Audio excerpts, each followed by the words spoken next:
Fine. I'd like us to proceed with this meeting of the Public Accounts Committee. I want to welcome the delegation from Marsabit County to the Senate and to the Public Accounts Committee of the Senate. We started our meeting earlier with a briefing from the Auditor General, so we'll now start it formally with a word of prayer. I'm going to ask my Vice Chair, Senator Mwaruma, to lead us in prayer. Thank you. Good morning, all. Let's believe and pray. Almighty God, we beseech you to behold with abundant favor and blessings as your servants whom you have been pleased to call to leadership positions in this republic. We seek guidance to treat and consider all matters that shall come under deliberation in so just and faithful a manner as to advance the peace, prosperity, and welfare of our country and of those whose interests you have committed to our charge. Amen. Thank you, Senator. Honorable members, we shall proceed to adopt the agenda. Our agenda today is to meet the County Executive of Marsabit to interrogate the status of implementation of unresolved issues raised in the report of the OAG for the financial year 2023-2024 for the executive and for the receiver of revenue. Could I get a proposer from the Chair? Thank you, Senator Gataya. Seconder? Second. Thank you, Senator Wambua. The third agenda there is introductions, quick introduction of the members of Senate present, starting from Nairobi. Thank you, Chair. Good morning, Governor. Edwin Sifuna, Senator Nairobi, and a member of this committee. My name is Lelego Tumbesi, Senator for Samburu County, member of the committee. Fatuma Dudu is your member. I am Jones Mwaruma, Senator Taita Taveta, Vice Chair to this committee. Is Mokongo Mogeni, Senator of Nyamira and a member of this committee. Senator Mwenda Gataya, Tharakaniri, member of this committee. Good morning, Governor. My name is Zeno Komboa, Senator Kitui, and a member of this committee. Morning, Cherargei, Senator Nandi, member. Moses Otieno Kajwang, Senator from Homa Bay and the chair of the committee. We have clerk supporting us. Good morning, George Otieno, committee clerk. Morning, Chair members, Kibet Kevin, committee clerk. I'm going to deputy committee clerk. Malcolm Gogi, legal counsel.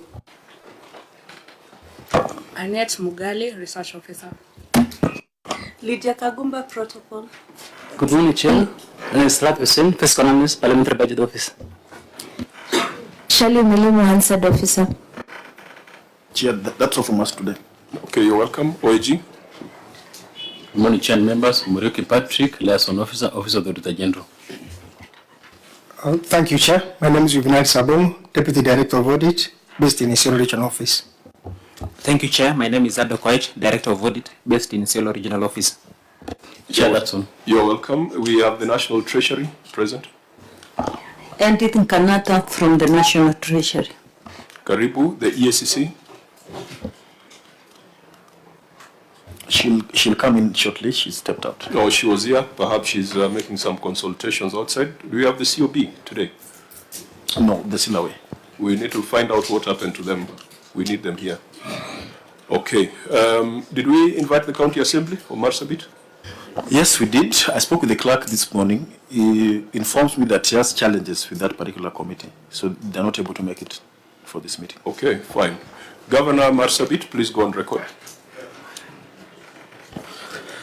Good morning, Chairman and members. My name is Mohamud Ali, Governor for Marsabit County. And allow your team to introduce themselves by name and position. Thank you. Good morning, members. My name is Hussein Ali Fundi. I'm the County Executive Committee member for Finance and Economic Planning. Good morning. I'm Godfrey Godana, Chief Officer Finance. Thank you, Chair. My name is Galmguyo, Chief Officer Lands, Energy and Revenue Mobilization. Good morning. My name is Flavia Gekone. I'm the county attorney. Good morning. My name is Adan Irbo, CC for Land, Energy, Housing and Urban Development of the government of Marsabit. Good morning, everyone. My name is Grace Galmo. I'm the CC for Water, Environment and Natural Resources. Thank you. Good morning. everyone. My name is Ghazali Abdurazak, CEO, Housing and Urban. Thank you. Good morning. I'm Charles Gedu, Deputy Director, Public Works.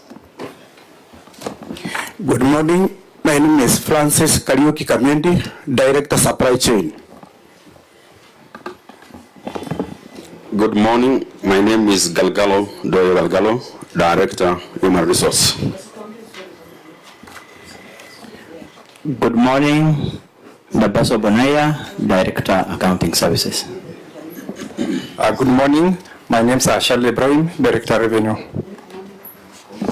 Good morning, Honorable Chair. I'm Tari Dati, representing Office of the County Secretary. So that sums up everyone in the room. Whoever has not been introduced must be a member of the Fourth Estate, and we welcome you. We go to the next order, which is administration of oath and tabling of documents. No. It must be the state. It must be. The children, it's a must.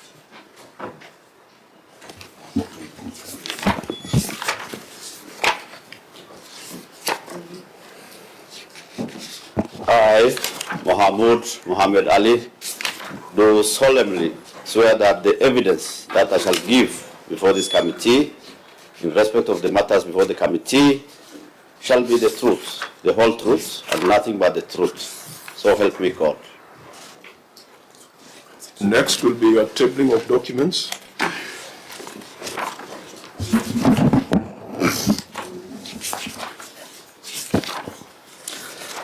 Mr. Chairman, sir, I hereby table the following documents before the committee. Management responses and accompanying annexures for the report of the County Public Accounts Committee on the report of the Auditor General on audited financial statements for the County Executive of Marsabit for the financial year 2023-2024.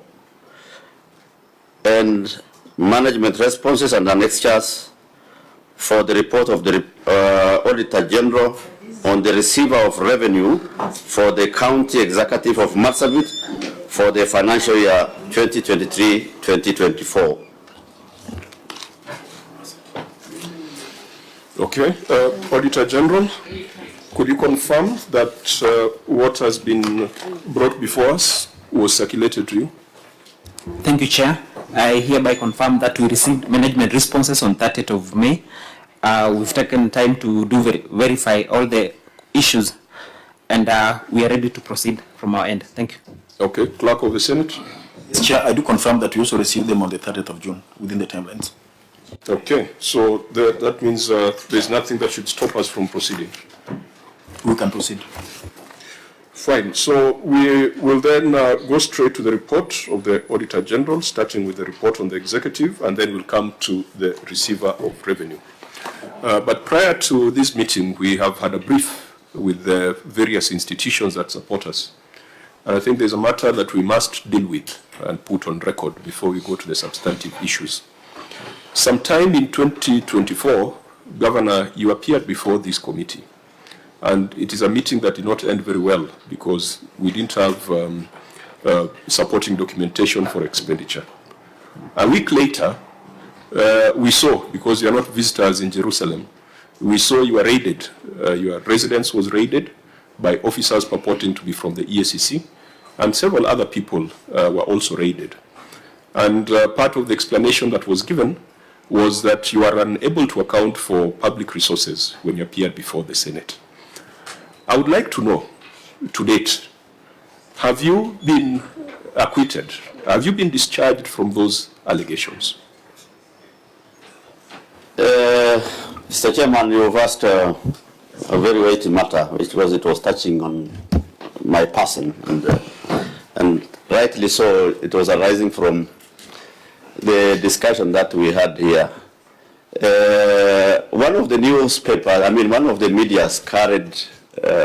media station carried that we could not account for 9 billion for that financial year, and that is the whole amount. Then a week later, as you rightly said, the officers invaded me with the accusation that 1.3 billion could not be accounted for. Since then, we've recorded the statements. My officers have been recording. I think even 3 weeks or so, some officers came looking for documents we've been giving. We've been complying everything. So we left it to them. And yeah, so that process is on. So beyond statements and collection of evidence, there's been no judicial proceedings? Have you been charged? No, it has not reached that stage, Mr. Chairman. The officers are still doing their investigations. So you are walking around with accusations of stealing 8 billion, but without any justice, any action? Actually, it is the other way around, because it is a misplaced allegation, because 9 billion is money for the whole financial year, Mr. Chairman. And, you know, it's foolhardy to expect that it means we were not even paying salaries, Mr. Chairman. That was the ground on which many people were thinking we should be behind bars. But we gave our part of the story. Of course, our reputation has been injured, wrongly so from our perspective, but we will wait to see the conclusion of the investigation. Honorable members, I think there's a reason why we agreed to start with this particular matter. And issues of investigations, issues touching on personal conduct are sensitive, so we need to be very careful also how we proceed. But we are concerned that the fight against corruption is becoming weaponized. It is becoming a tool for settling scores.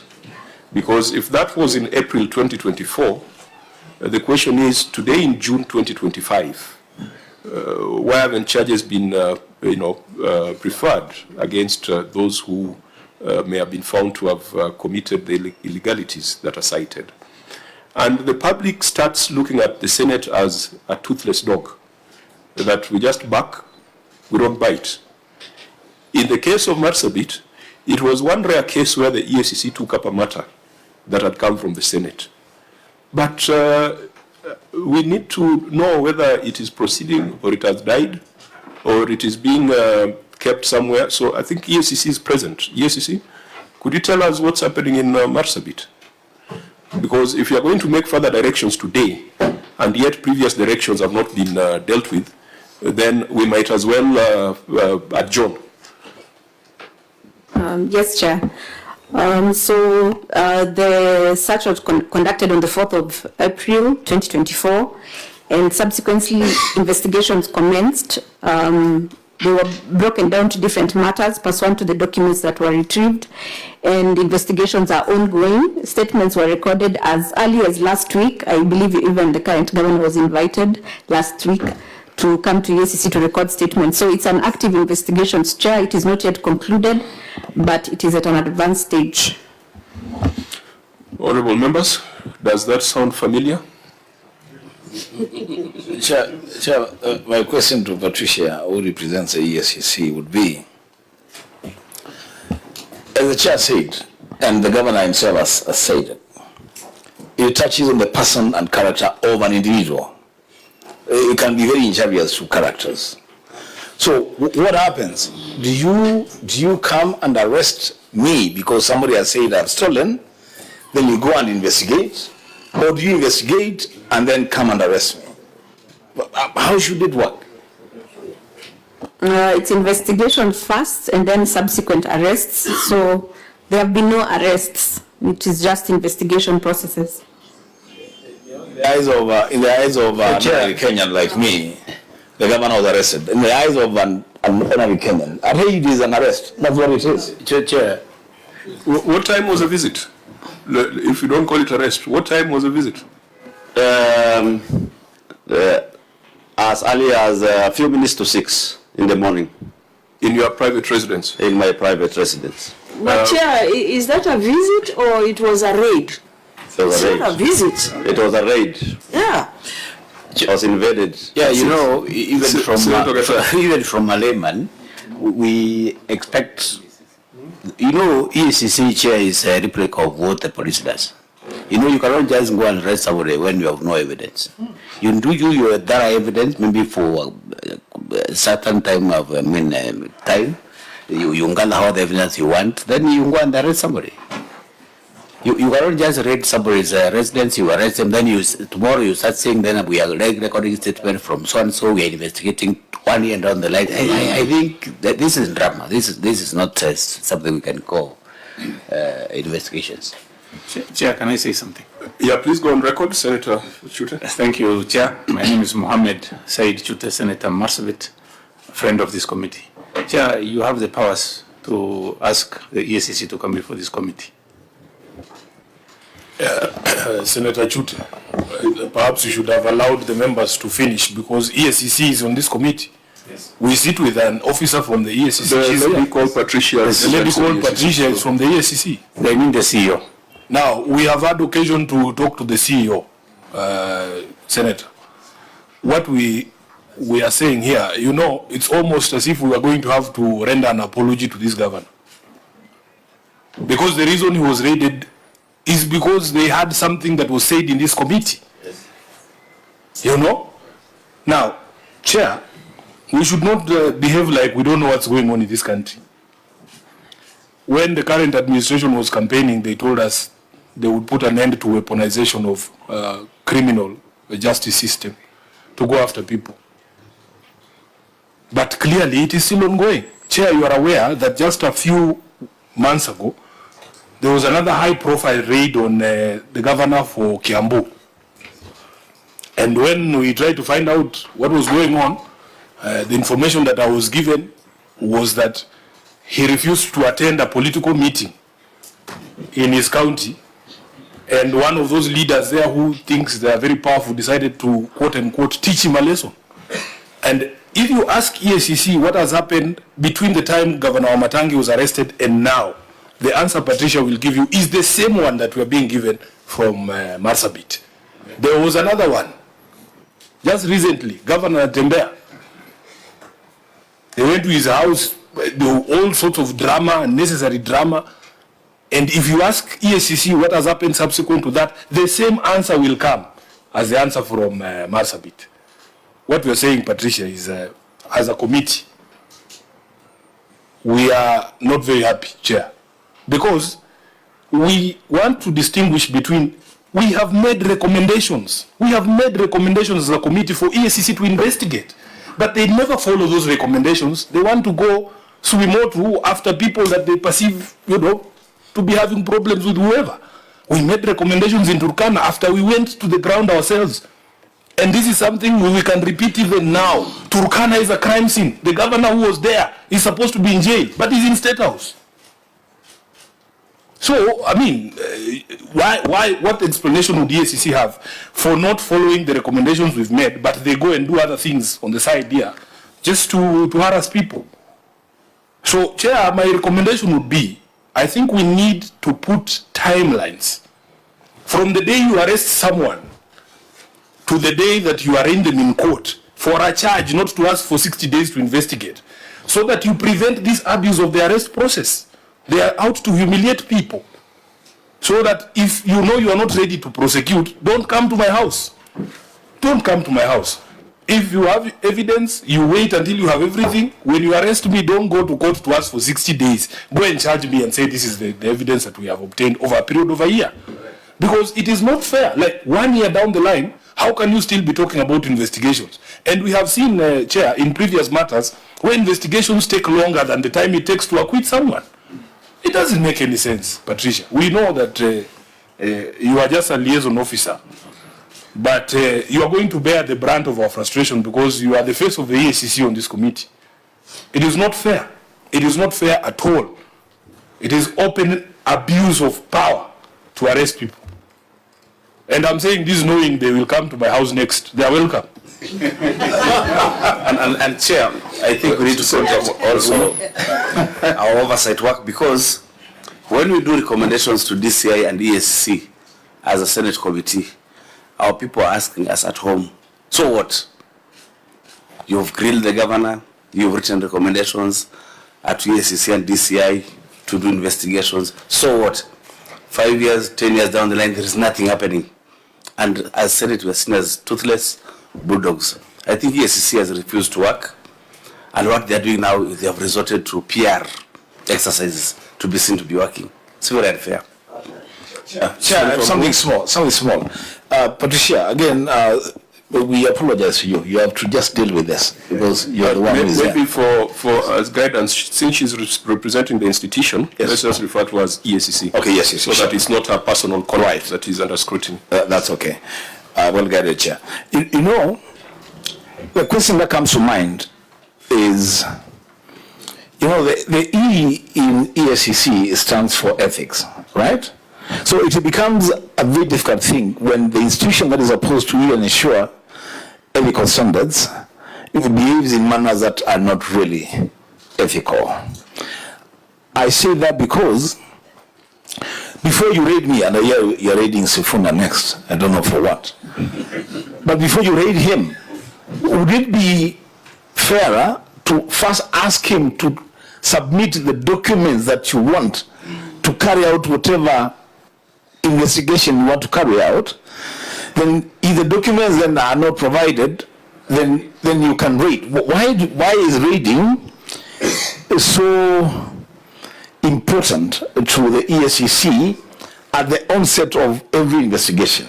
Why should, and it seems like it's a standard, you know, we have heard of Kiambu, we have heard of Transoia, and a lot more other places previously.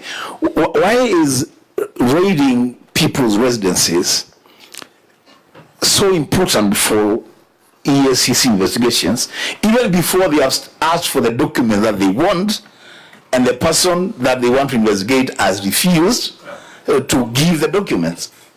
Why is raiding so important?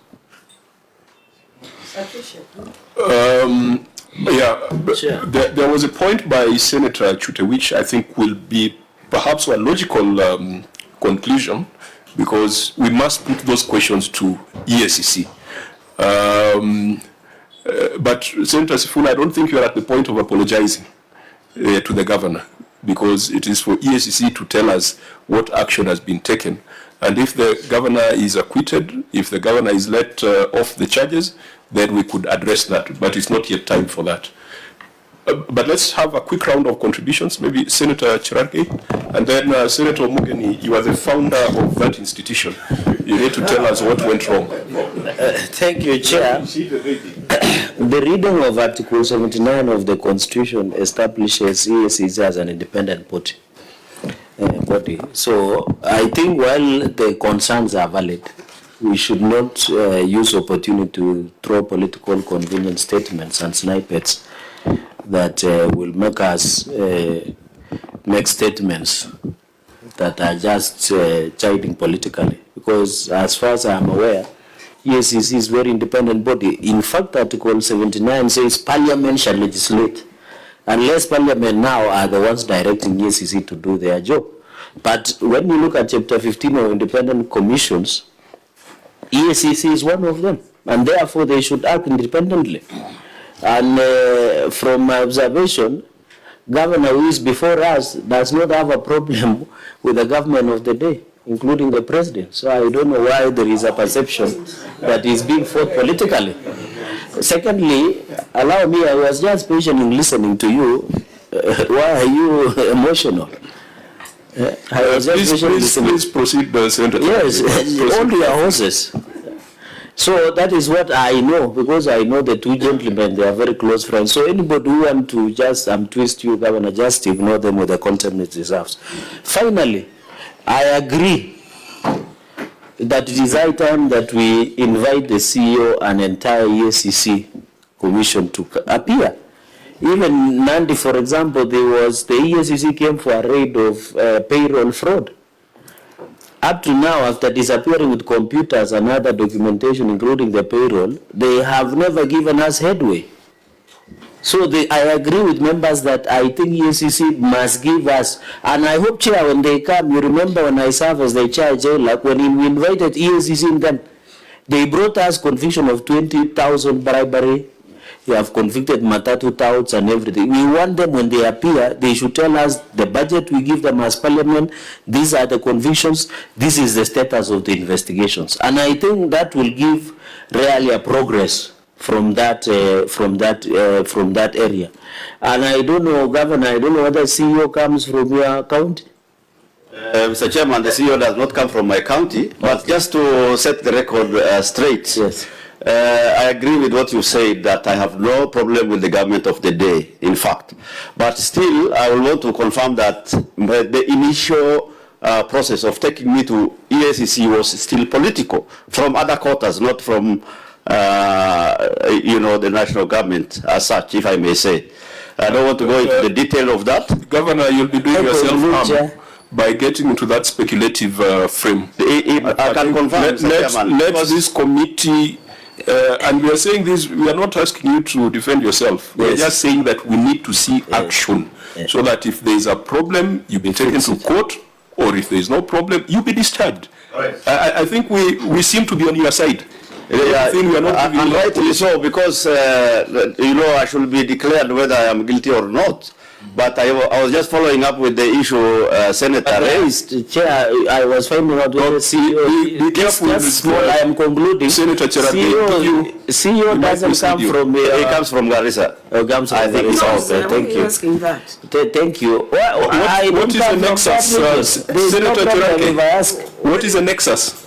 There is something I'm trying to establish, but anyway, that's. But thank you, Chairman, Governor, for confirming something. Thank you very much. Chair, with your permission, I want you to allow me in the next meeting to table evidence of Senator Cherargei saying the exact opposite of what he is telling us today about the independence of this institution in the previous administration. Because we all know. Of Cherargei is just a minute. Just a minute. You should a substantive motion. Order, Senator. Just a minute. Because but you can't discuss a member. We're not discussing. I have asked for permission from the chair to show that you are engaging in what we call double speak. You have cried publicly before about the lack of independence of this institution. You can't come and tell us here that they are independent I've never cried publicly. I think that time it was DCI, it wasn't EACC. And I've never when he cried in the back of a Subaru. I've cried openly. You know when you say, when you are used to political gossip, you want to bring political gossip to a serious committee, we shall not around. Order. No, you cannot, because you know the standing orders. Senator, do you know? Chair, why is it when Sifuna speaks, he thinks he's always the right one? He's not. The order, Senator. I think let's move on. I said he will bring evidence. Why can't we just? But it is not me on question. Evidence comes. We don't do Chair, honorable members, let's move on. I know Senator Cherargei's advocate is here, and it's Senator Okongo Mogeni, who rescued him from the Subaru. So you don't need any further. Chair, I think you are being unfair. Senator Okongo Mogeni was on court on other matters, and it was not even on issue of Subaru and crying. I think Sifuna is overstating his imagination too much. No, it's okay. So let it all. Senator, we'll deal with him politically. Senator Cherargei knows that if it was not for my able representation, he could have slept in the cells. But I've never questioned. Let's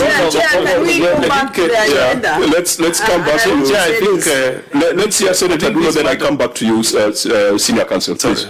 Senator Dula. Chair, with all due respect, this is a very serious matter, and we should not bring politics into this issue.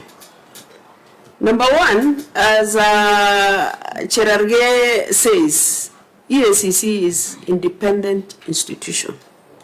If they are being used to settle political scores, they should appear here and explain to us. A very good example is the governor of Marsabit, where he has a criminal or maybe an allegation of corruption hanging on his head that has taken too long We have even said here, procedurally investigation must have been carried out before the raid or before the arrest. Yeah? No, Patricia, don't shake your head. If you don't agree with me, it's up to you. But you cannot raid my house and then you put me out there as a criminal for a whole year and you're not even coming back to me. It's unacceptable. So what we are saying, carry out your investigation. When I'm guilty, take me to court or raid, you know? Yeah? So anyway, Chair, I think the best thing is to summon EACC, because we are even frustrating OAG. They come here with a lot of record saying that there is this amount of money that is lost, yeah, and the matter doesn't go anywhere. You can imagine a case in Isiolo where 36 advisors are being recruited, and the governor sits here and lies under oath, and no action is taken against him, and that is a lot of money that is being lost. Why that office is not raided? So, Chair, I think an explanation has to be made by EACC whether they are procedurally doing their work or not. And Patricia, you cannot sit here and defend EACC where they go wrong. Your bosses must come and explain. And if they want to come for me, let them come for me. I'm ready. Thank you. Senator Morgan. Senator Morgan. Yeah, Chair. Thank you, Chair. First, let me clarify. I was not the founder of EACC. I actually took over from Ahmed Nasir, who was the first chair of that body. But the conversation we're having is serious. You know, Chair, we are now in the internet age. Once you raid governor, if he travels to UK and, okay, let's say US, and the governor is hosting him, if they put his name, they will just see a corrupt governor. If it was in the 80s, that's something different. Nobody will ever know that the governor of Marsabit was raided by EACC. Two, Senator Sifuna knows the people who crafted our laws put in place serious safeguards. Before you go to somebody's house under Section 118 of the Criminal Procedure Code, you need to get authority from the court. That's how the law is, unless it has been amended. And you need to state in your affidavit the purpose of your raid and what you are going to retrieve from that home or from that office. But if we have cases where we obtain warrants to go to people's homes to look for documents that can be found in the official offices of governors, we are now going to an area of clear abuse of office, Chair. And I think the right people to intervene is us. We are the ones who enacted Section 118. If any of these agencies in the criminal justice sector wants to weaponize the provisions of the law against particular individuals, then we must step in. And here there is nothing wrong. We have the powers under the Constitution to summon the leadership of EACC. We interrogate how they are invoking Section 118 of the Criminal Procedure Code. If there is abuse, we move in and amend the law. I mean, personally, when I was in EACC, I was taken to the Serious Fraud Office in the UK. Before they make a disclosure that you are under investigation, it's actually at the tail end of the investigation, because it has something to do with your reputation. By the time we say we are investigating Kajuang, it should be on, your file is on its way to DPP. We should respect the privacy of citizens. We understand corruption is a serious cancer, but we must have a delicate balance, Chair, between protecting the rights of citizens and also the invasive powers of an anti-corruption agency. If we let this thing loose, it will become weaponized, and it will even be worse than what we saw in the last regime. So let's take this issue up. Let us have a conversation with EACC. From here, we can make a recommendation to the House. If there is abuse, we cannot sit back and just say, let things continue to be the way they are, Chair. So this is a serious matter. Let us have it as a standalone agenda. We look at Personally, I don't think it's excusable to raid somebody on 4th of April 2024. And this matter is captured in all the ministry media. These are how many months? 14 months down the line. Nobody has been taken to court. It's not right. Chair. Thank you. We need to bring this subject to a one close. final point that EACC needs to clarify for me. You know, we have this campaign financing laws that sets a limit on how much, if you are looking for MCA, how much money you can spend, senator, governor. They are ridiculous amounts. But there is this thing that they always sensationalize when they come to your house. How much money are we allowed to keep in our houses? As a senator, what is the maximum that I should have in my house? Because the last time they arrest, I think, Governor Matangi, he's a known businessman. I mean, they said, I think it was 12 million. 13 million was too much. As a senator for Nairobi, how much money can I keep in my house? I need to know. I think let's also be careful. And the message is we just want results. EACC can use their methods, but the method should be in line with the law.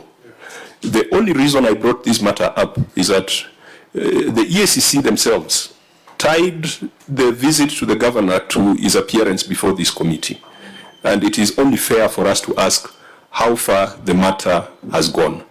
I think that's where we come in.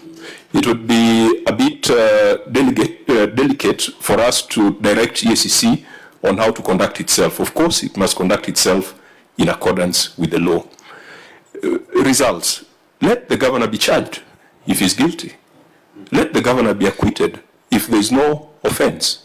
And let it be done within a reasonable time frame.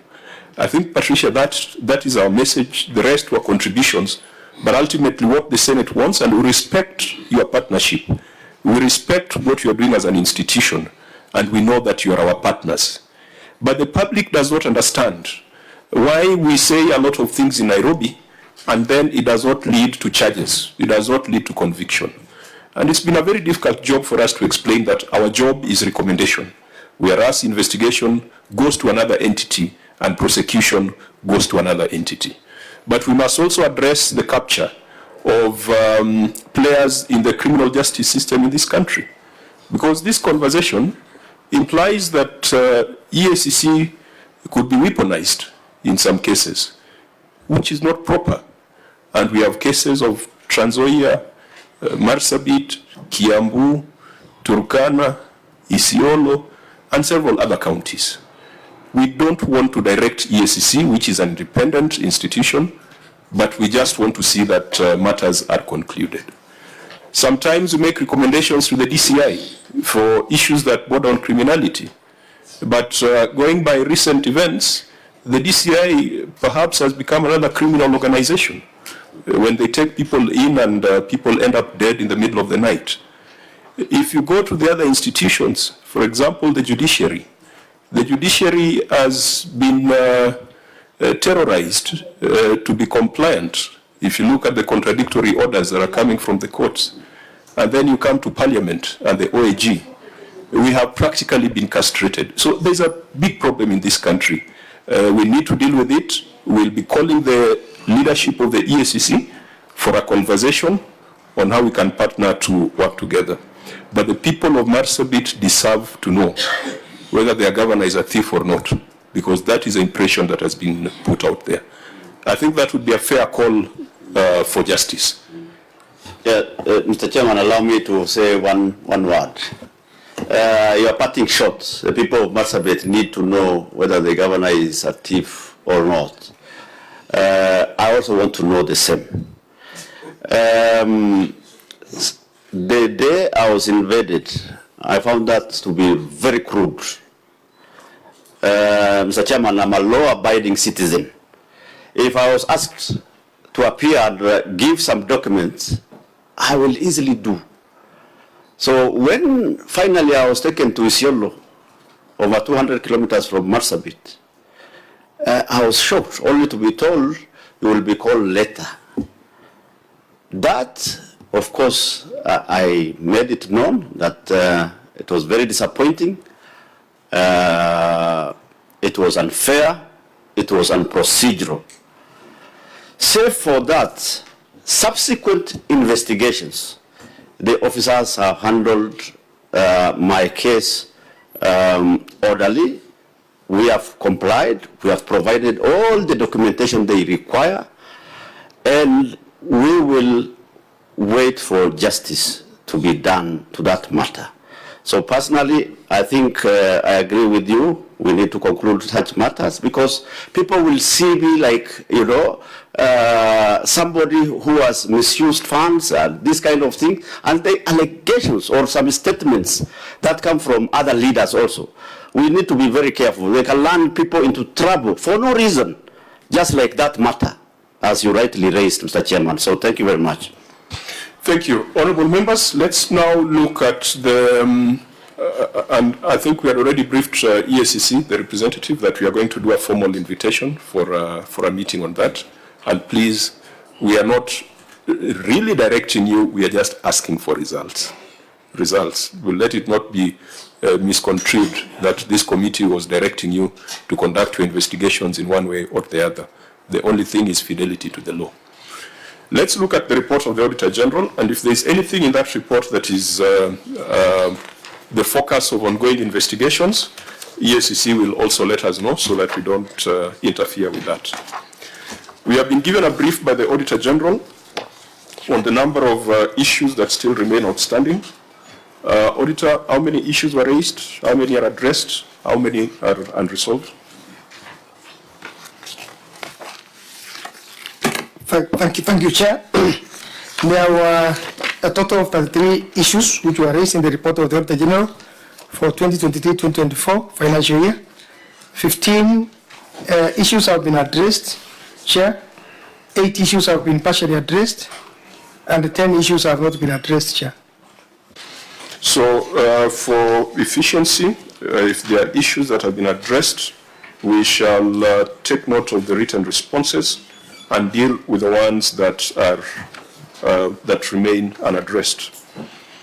So start by giving us your opinion, overall opinion, and then we go through the report.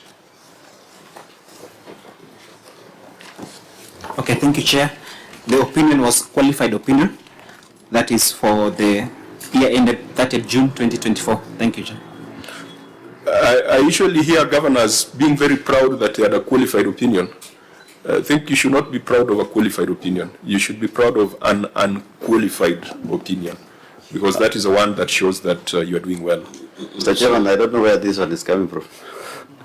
I've not stated that I'm proud of that report. I didn't refer to you. Oh, okay, thank you. Why are you jumping? I apologize. Why are you guilty? No. I thought you are referring to me, Mr. Chairman. No. Okay. That's why I started with the opinion. Because, okay, thank you. When counties get qualified opinions, they believe that they're doing well. Okay. Qualified opinion in the corporate world, if you're the CEO, you will be without a job. So let's go to the matters that led to that modification. So issue number 1, non-acknowledgement of funds transferred to other government agencies. Has that been resolved? It has been addressed, Chair.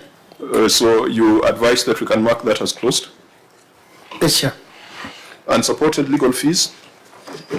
Has been addressed, Chair. Now, on the legal fees, were you just looking at documentation or you are also looking at efficiency?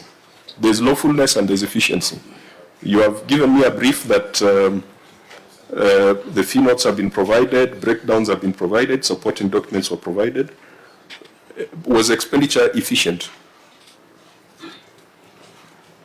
But because those are the issues that we raised, Chair, the breakdown and the fee note that we are looking for, we were provided with the same, Chair. Chair. Vice Chair? I don't know how we have these cases resolved, these cases to do with the court cases, because what he has indicated is that a fee note was raised as per advocate's remuneration order. But do you have some like case number? Because sometimes you can just be given a fee note, but there's no case number to refer to. What I want to recommend is that we just go through this issue and then we see the response of the county. Then we can check whether it was dealt with lawfully and effectively, or it was only dealt with lawfully, because those two dimensions must also be measured. Okay, Chair. Chair, on this one, since I've gone through the file, they have actually attached what you're asking, and we don't need to spend a lot of time on it. Because the issue was, initially the query in the report was that there was no fee note, detailed fee note, but I think the fee notes now have given details. That's why the auditor is telling you the matter has been resolved. I think there's an issue of an award of 10 million for a case where the plaintiff sued for an amount of 1 million. So that's the effectiveness bit. I think the provision of fee note is a lawfulness bit. They say there was consolidation of various matters. I think let's just look at it very quickly. It's I don't think it's something that will take us a long time. And because we usually have this problem, it was in Marsabit again, Auditor General. You remember when you told us a fish processing plant was complete? Only for Senator Chute to tell us that it was right in the middle of Lake Turkana. So let's just go through this and see how you are able to address it. Read your finding. Okay, thank you, Chair. That is query number 2 on page 2 of the Auditor General's report. Unsupported legal fees. The statement of receipts and payments, and as disclosed in note 4 to the financial statements, reflects an amount of Kenya shillings 678,584,764 in respect to use of goods and services, which includes an amount of 57,316,824 classified as operating expenses, which further includes an amount of 10,300,000 paid as legal fees. The County Public Service Board procured legal services from a law firm to defend a civil case in the court, where the plaintiff sued for an amount of Kenya shillings 1,028,000 in damages arising from the unlawful detention of a lorry. However, the following issues were noted. First one, there were no evidence of the application of the advocate's remuneration order of 2014 for determining the legal fees. The fees of Kenya shillings 3,300,000 was charged as legal fees for a compensation case, an amount disproportionate to the claimed damages of 1 million, Kenya shillings 1,028,000. The second finding, the legal fee of Kenya shillings 2,820,000 in the fee note lacked a detailed breakdown to support how the amount was derived or to confirm compliance with the advocate's remuneration order of 2014. Third one, the county executive lost the case and was ordered by the court to pay the damages claimed by the plaintiff of Kenya shillings 1,028,000 together with the suit's cost. This resulted in the total expenditure of Kenya shillings 4,328,000, including Kenya shillings 3,300,000 in legal fees, leading to potential loss of public funds. In the circumstances, the accuracy and value for money for the Kenya shillings 4,328,000 paid in legal fees and compensation for the damages could not be confirmed. Thank you, Chair. Governor, you will take us through your response. Mr. Chairman, the fee note raised by Messrs. A.M. Jaswal and Associates advocates consolidated various matters as listed here below. Number 1, Marsabit HCCHRPET 2A of 2023, legal costs amounting to 1,255,000. Number 2 is Marsabit civil case number E024 of 2021, amounting to legal fees 390,000. Number 3, Meru ELCRC petition number E001 of 2023, legal cost amounting to 1,655,000.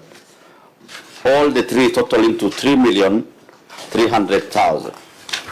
The county government of Marsabit paid legal costs amounting to Kenya shillings 390,000 in relation to the aforementioned case, that is Marsabit civil suit number E024 of 2021, in accordance with the advocate's remuneration order of 2014 Further copies of detailed fee notes are attached for your reference, Mr. Chairman, at Appendix number 2. Auditor General, so you looked at the documents and they respond to they support the 3.3 million? Thank you, Chair. If you look at we refer to Appendix 2, Chair, we were satisfied that the records which were provided, we were able to address the issues that we addressed, Chair. Thank you, Chair. But Auditor General, if you look at Appendix 2, page 45, what is the date on that document?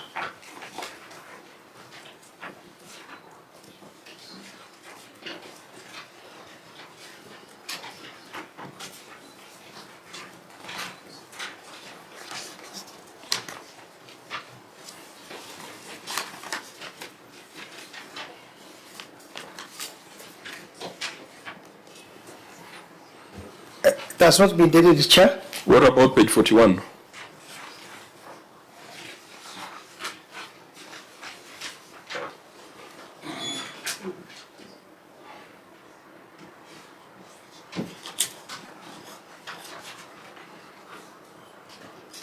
It has not been dated, Chair. So how do you take that as evidence to support the expenditure, Auditor General? It is not dated, there is no acknowledgement stamp, it's something that could have been prepared anywhere. You are our eyes, you are our technical people. It was an oversight, Chair. So what does that say about the status of this issue?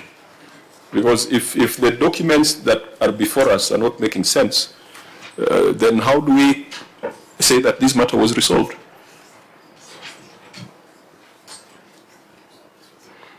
Governor, in terms of your handling of correspondences into the county, if this letter was indeed sent to the county, of course it has no date, but I'm sure there should be an acknowledgement stamp. Don't you acknowledge correspondences that come to the county? Yeah, Mr. Chairman, that is a correct observation. But if you look at 47... So why didn't you give us the one that had the acknowledgement? It has, if you look at 47, Mr. Chairman, it has the date of 19th December 2023. Yeah, that's okay. From the same. They are separate documents, Governor. They are not the same. Correct, they are not the same, but they're from the same farm, and this is a summary of the same. Even the one that you are saying is from the same farm, there is nothing to authenticate in terms of an acknowledgement stamp. You know, these are the small things that if you don't do, you are going to, we are not going to defend you when you're in problems with the EACC. Well, that one is correct, Mr. Chairman. We will be able to ensure that our officers will be thorough. Senator Spooner? Chair, I wish Senator Omogeni was here to confirm something. When I used to practice, I was quite familiar with the remuneration order. I don't recall there being a special line of charging fees for security risks in a place. If you look at the queries whether the fees charged accord with the advocate's remuneration order. OAG, you have access to that document. Is there a line where you are supposed to charge special fees? I think Omogeni is back. In the remuneration order, is there a line where you charge special fees because of the security situation in a place? Senator Omogeni, if you can guide us. You're coming from. Maybe I was just wondering. Yes. Does the advocate's remuneration order provide for special rates depending on the security situation in a place where you're going to attend court? Because if you look at this correspondence from the advocate on every single page 41, it says the instruction fee is 800,000 owing to the nature of the case and volatility and security risks in Marsabit County. Then you come to page 49, Chair. Instruction fees 150,000 owing to the nature of the case, volatility and security risk in Marsabit. I think the only one we have in the remuneration order is on the nature of the case. But these ones of volatility and security risks, that is not a factor. The nature of the case, yes. But these aren't. There is no such wording in the advocate remuneration order. Yeah, and I think we have a problem because we have documents that are clearly inadmissible in the sense that they're not dated and they're not owned by the county. Now, there's an additional query by the OAG that you have a county attorney. I think someone must have introduced themselves as county attorney. So on such a simple matter, because there have been cases where you have complex cases where the Senate has given a window for you to engage external lawyers. This simple matter of a vehicle having been clamped, why couldn't you use your internal legal capacity, Governor? Mr. Chairman, I think it's because of the numerous other issues that our internal lawyers could be engaged in. Isn't the county attorney present? She is around. So, County Attorney, could you tell us why this is so complex? That, at that time, this matter was in 2021, Mr. Chairman. We didn't have her in the office at that time. So can we hear the kind of arrangements, structural, institutional, that have been put in place to avoid this kind of expenditure in future? Because also, if you are getting fee notes from advocates and not acknowledging them, picking them without dates, that tells you that there's a problem also in terms of record keeping. Thank you, Chair. At the time this matter was filed, as His Excellency has rightly pointed out, I was not in office. Was there a county attorney? There was no county attorney, and at this time, the County Public Service Board had its own legal department. So if you look at the fee notes, they're actually addressed to the County Public Service Board. I came on board in November of 2022, and since then, I think we rarely outsource unless there is need. Yes, so I handle most of the cases on behalf of the county government. No, it is not an offense, but we have given guidelines that straightforward things like clamping of vehicles. Senator Cherarge, you are the main proponent of the County Attorneys Act. And so we foresaw that there would always be cases like this which can be handled internally. I believe there's a committee of the Senate that was dealing with this particular matter. I don't know whether it's devolution committee. Yeah, so we'll also make reference to their submissions. This would have been an easy matter to clear, but because of the nature of documents before us, I do not think that we can form an opinion on this with documents that are undated, documents that are not owned by the county. So, OAG, this one, you will still need to keep it in view. Noted, Chair. We move to the next one, motor vehicle insurance payments. This one you said is not fully addressed? Yes, Chair. Okay. Take us through your finding. Thank you, Chair. The finding on irregular motor vehicle insurance payments.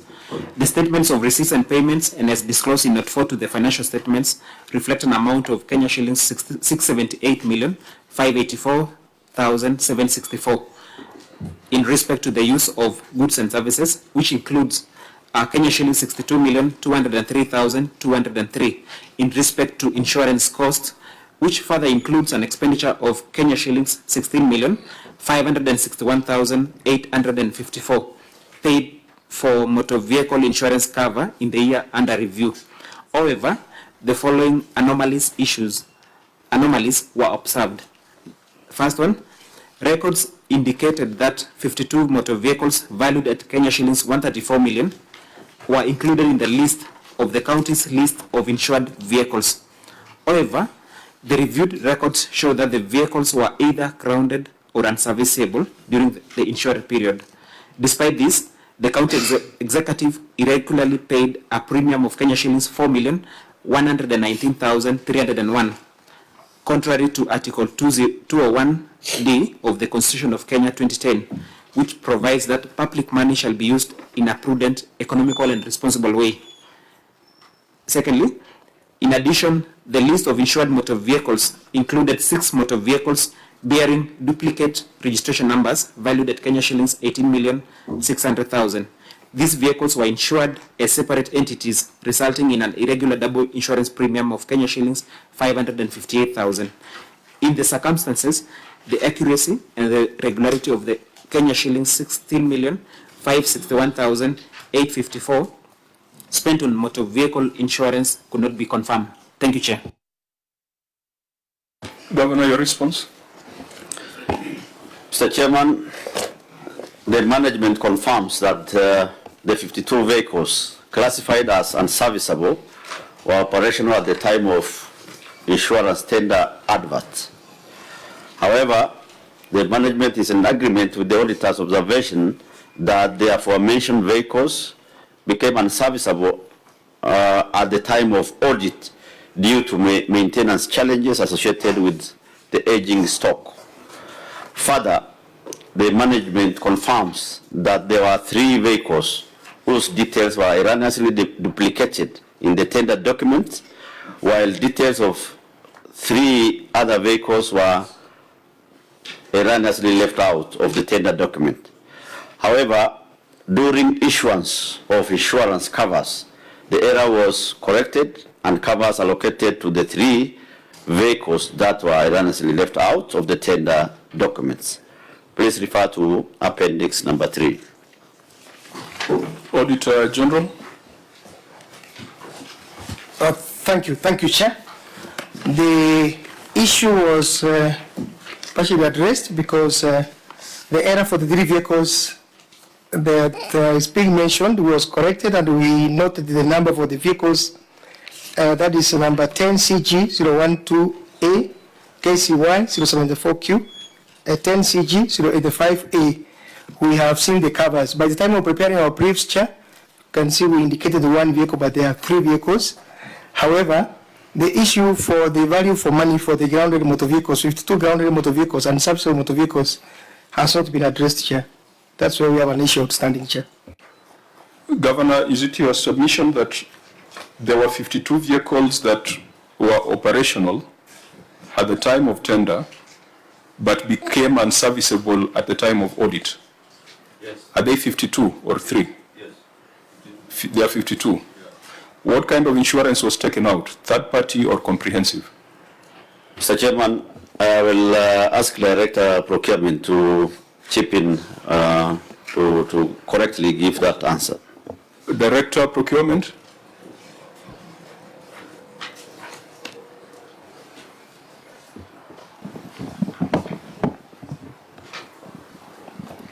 Just be specific, was it comprehensive or third party?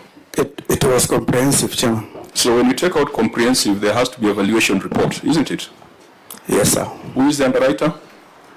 Amaco Insurance Company. So shouldn't you have attached the valuation report from the insurance or from the assessors?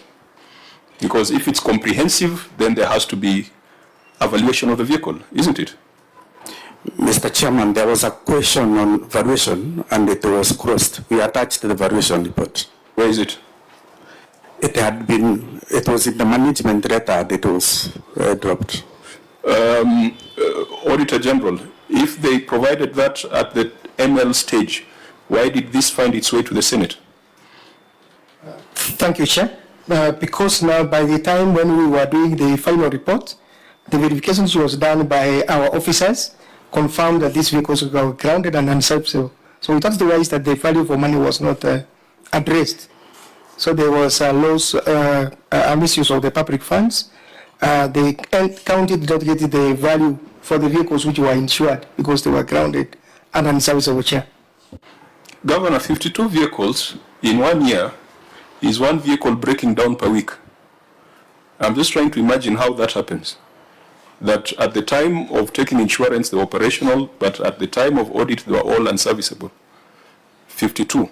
Yeah, Mr. Chairman, while that sounds very high, if you are familiar with the terrain of Marsabit County, it's 78,000 square kilometers, Mr. Chairman, and it's rough and rugged. Some of these issues might not be major mechanical issues. When you make a trip to Ileret and come back to the headquarters, I have experienced myself. 2 weeks ago, I was in my corner. By the time I reached the headquarters, 2 of the vehicles in my convoy were not able to be used. The next day, they had to find their way into the garage. So that... Maybe OAG should tell us what you mean by unserviceable, because unserviceable to me means broken down beyond repair. If it's a puncher, that cannot be unserviceable. If it's a headlight, cannot be unserviceable. OAG. Thank you, Chair. These are the vehicles during the time of our audit that we realized that they were parked at the garages because they could not move out because of the mechanical breakdown. And then we realized that these are the vehicles that can be able to be disposed if possible, so they can save now the public funds for the... What yardstick are you using to count 1 up to 52 and say that all these are unserviceable? Is it because they are parked in the garage or there's some technical assessment? Thank you, Chair. Because most of these vehicles were in the garages during our audit, so that's why we came up with a conclusion that they were in the grounded and garage, unserviceable. You conclude that they are unserviceable if they're in the garage. Chair. Auditor. You know, before you make that declaration, because these vehicles are comprehensively insured. So if you are saying a vehicle is unserviceable, then the insurance underwriter should actually tell you that this has been written off. Yes. The vehicle has been written off. So a vehicle being in the garage does not constitute a vehicle being unserviceable. I mean, how do you arrive at that? We have taken note of that, Chair. So what is your advice, Auditor? What are you advising this committee? Because you are our eyes on the ground, but the county says they gave you the valuation reports, which you confirm. I would have wanted to see the valuation so that we confirm that they're operational at the time of tender. But you are saying you saw it. So what are you advising us on this? Was there value for money in this expenditure? Chair, because we are starting our audit in the next, I think, 1 week, what we normally do, we make a follow-up on the same to confirm whether the 52 vehicles are operational or they are still lying in the garages. So the first point of our audit is to confirm whether the vehicles which were in question, whether they have been serviced or not, and then we can make a report. The management response is indicating that the vehicles were serviceable during the time of procurement of the insurance tender and advert, but they are saying at the time of audit the vehicles were unserviceable. So don't expect to find serviceable vehicles when you do your audit now, because the management response, and we want to agree with them that they are the ones who have evaluated that the vehicles are unserviceable. So don't say you'll find out if they are unserviceable or not, because actually you'll find them unserviceable. Governor, if you have 52 unserviceable vehicles, how many do you have that are serviceable in the county? Mr. Chairman, I wouldn't agree with that word. I think it was not very accurate, because they may have been experiencing mechanical issues, but they were not. It's not true that they were unserviceable. Most of those vehicles have since been repaired. They are back on road. The ones which are unserviceable, actually the county initiated a disposal mechanism, and I think that tender is at the tail end of being disposed with, Mr. Chairman. So, members, it looks like we are not. Again, this is a matter that we must keep in view, because we cannot. We don't seem to be agreeing on the definition of unserviceability of the vehicles. If a vehicle is in a garage for causes not related to accidents, fire, theft, etc., the insurance would still apply. Yeah. Now we'll need. I think the Auditor General needs to do a better job in this. Senator Chute, then. Yes, I think, Chair, if the vehicles are unserviceable, you can even cancel the cover for a certain period of time. I don't know if the Auditor General is aware. Maybe they don't know the use of the word unserviceable. Yeah, because they're saying either grounded or unserviceable. So should we know whether it's a puncher somewhere? I had a case in my county where the grader could not work. And when the governor called, the governor was told that the grader has a puncher. And because the procurement people wanted to procure a grader from outside. And this usually happens because the county wants to hire Prados, and they want to hire vehicles under the guise of unserviceability of a fleet.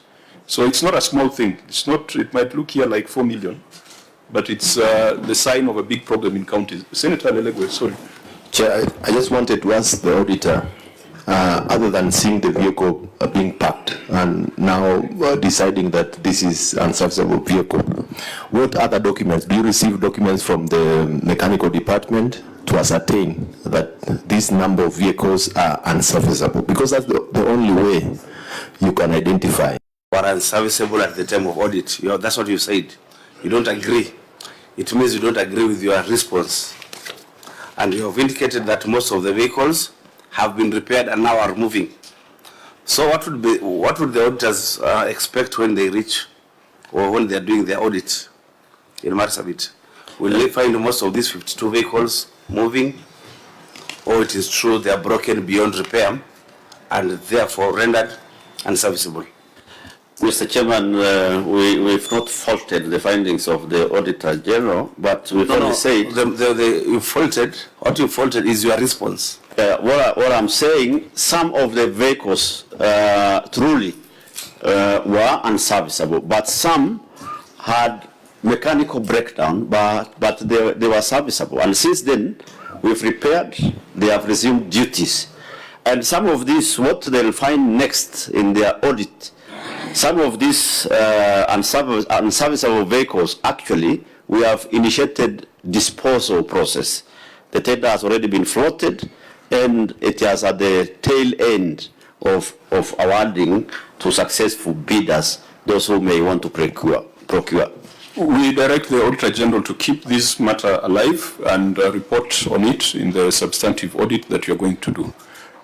Thank you, Chair. And please, when you mention 52, when you are specific in your report on a number, please provide a schedule so that we are discussing facts, because now we are discussing 52, but now there's only an attachment of 3. Another, Chair. Thank you. We may proceed to the special house allowances. This one you said is still unresolved? Not addressed, Chair. Okay, what's the issue there? Okay, let me read, Chair. That is query number 4 on page 3 of our report. Irregular payment of special house allowances. The statement of receipts and payments, and as disclosed in note 3 to the financial statements, reflects an amount of Kenya shillings 3,7,441,497 in respect to compensation of employees, which includes an amount of Kenya shillings 59,808,307. Personal allowances paid as part of salary. This component further includes an amount of Kenya shillings 1,162,080 paid as special house allowance during the year for 20 county employees hired after 10th of December 2014, when the terms and conditions of the service in the public service had been determined by the Salaries and Remuneration Commission Circular, reference number SRC ADM 1/113, volume 3, subsection 126 of 10th December 2014, which did not permit the payment of the special house allowances. In the circumstances, the accuracy and completeness of personal allowances made as part of salary, totaling to Kenya shillings 59,808,307 could not be confirmed. Thank you, Chair. Governor, what's your response? Mr. Chairman, the 20 staff who are paid special house allowance were engaged before the effective implementation date of 1st July 2015 for implementation of SRC circular ref number SRC stroke ADM stroke CR stroke 1 stroke 13 volume 6 into bracket 126. Mr. Chairman, at this point I beg your indulgence. The initial circular which was attached or indicated in this statement had an error. The correct one is the one I've just read. I beg your indulgence on that. So on 11th August 2015, which revised house allowance for public and civil servants. The staff appointment letters indicated house allowances as provided by Public Service Commission in 2001 which were higher than the amounts indicated in SRC Circular Ref SRC/ADM/CIR/1/13, Volume 3, brackets 126, dated 10th December 2014. Therefore, the special house allowance relates to the difference between house allowances as contained in the two circulars. This was in line with SRC guidance that required public servants whose existing rates of house allowances are above the rates provided shall retain at existing levels until or unless otherwise reviewed by the Commission. Mr. Chairman. Auditor General, you've noted that this is not addressed. I'm not addressed, Chair, because the circular could not give us the support of this special allowance which has been paid to the members of the County Executive of Marsabit. Thank you, Chair. When we're talking of 20 employees, do we know who they are? Yes, Chair. We normally provide an appendix during our management letter. But when you come and tell us 20 employees are illegally drawing a pay, I need to know who they are. Who are they? Is it the governor? Is it the county secretary? Who are these 20 people? Can you, if you have that schedule, can you just read out that list? Because this finding makes reference to 2014, and anyone looking at this would wonder why we are discussing it now. Who are those 20? Chair, let me check. So let's also get the appendix that they're referring to. The letter is dated 1st July 2015. Governor, have you attached the SRC circular? The one that Mr. Chairman, I have attached, but I have requested you to kindly indulge that one of them was erroneously, but we have the correct one now. Yeah, and which I request. So what you don't want us to refer to the one that we expunge the one that is before? Yeah, correct. Okay, that is expunged, but I'm not yet given instructions on whether it can be replaced, because at this point we would be very hesitant to take in new evidence. But OAG? Thank you, Chair. We have it. We have the appendix. So who are they? In what roles generally are they in? What we have, Chair, because we were picking this one from the payrolls, so we have the specific names. Do they have titles as well? For Chair, we have the personal number, we have the ID number, we have their names, and the date when they were hired, and also the special house allowance which have been paid. You don't have a column that says what they do in the county? I'm sorry, Chair, that one we don't have. So maybe read for us the first 5 names. Thank you, Chair. The first name is Karigaro Wako Okutu. The second name is Leruk Peter Ilbirayon. Are you familiar with those names? Yes, Mr. Chairman, I'm familiar with the the first one, what do they do in the county? The first one is the Director for Gender. Social Services, sorry. The second one? Peter Leruk is Deputy Director Trade. The third one? The third one, Chair, is Horicha Hadija Hassan. She's a procurement officer. The fourth one?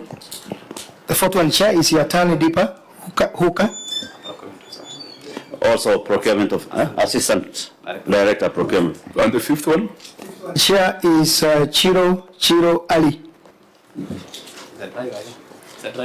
That one must be a driver, Mr. Chairman. So, under what circumstances were they drawing this special housing allowance, which is above because it has drivers, it has procurement officers, it has directors? Yeah. Mr. Chairman, I have 3 circulars here. One is for 2013. The second one is for 2014. The third one is for 2015. Chair, but just on a procedural matter, is it in order for Governor to refer to circular that we cannot see? Yeah, because he has using new evidence. Yeah, he has sought to expunge what he has annexed, but I'm a bit hesitant to take in that evidence if the Auditor General has not processed it. Because I think that would, Auditor General, those circulars the governor is referring to, have you looked at them? Governor, the circulars are from where? Mr. Chairman, these are SRC circulars. And these are public documents, Mr. Chairman. Have you shared them with the Auditor General? The auditor? The one I requested your indulgence had an error. That one we didn't share with them. That is the one I requested you to kindly. So the OAG will be seeing it for the first time? That particular one. So the same one with an error is from SRC or from your office? Still from SRC. Then we'll have to stand down, we cannot resolve the query on the strength of circulars that have not been processed by the relevant bodies. Because if this is a matter that has been there from the onset of devolution, they've been earning this money every year. Let me ask my CSE. Because it's 1.1 million for 10 years, so it's a total of 11 million over the years. Mr. Chairman, I'll ask my CSE to explain further. Thank you, Your Excellency. Mr. Chairman, we had a circular that gave house allowance rates by SRC in 2013 for officers in county government. CC, we are not going to refer to whatever it is you're brandishing if the Auditor General has not looked at it. But the explanation is the same. It's only that we gave the wrong circular. So why don't you provide the right circular? It is here. The Auditor General. Yes. Not in my meeting, because you had your meeting with the Auditor General before you came here. The question I'm asking is whether this payment has been going on for the last 10 years. Yes, and rightfully so, because we actually, it's our submission that we've been paying the right allowances to our officers. Auditor General, please scrutinize those circulars and convince us that it's proper and lawful. If it is not, then we shall direct that the officers be surcharged for drawing those allowances illegally or irregularly. And even those officers, accounting officers who allowed this to happen, must also face the consequences in law. So we are constrained because we are not seeing what you're seeing. Give it to the Auditor General. And you'll advise us maybe in the next 7 days, OAG. That one is okay, Chair. Is that proper, members? Can proceed? Yes. Governor? We accept, Mr. Chairman, your guidance. Yeah, because if the Auditor General had looked at it, we would put it to the test. But for now, we cannot do that. That's fine. So, OAG, what was the next issue? Misclassification of expenditure. 5.1 and 5.2, that one has now been addressed? Those two have been addressed, Chair.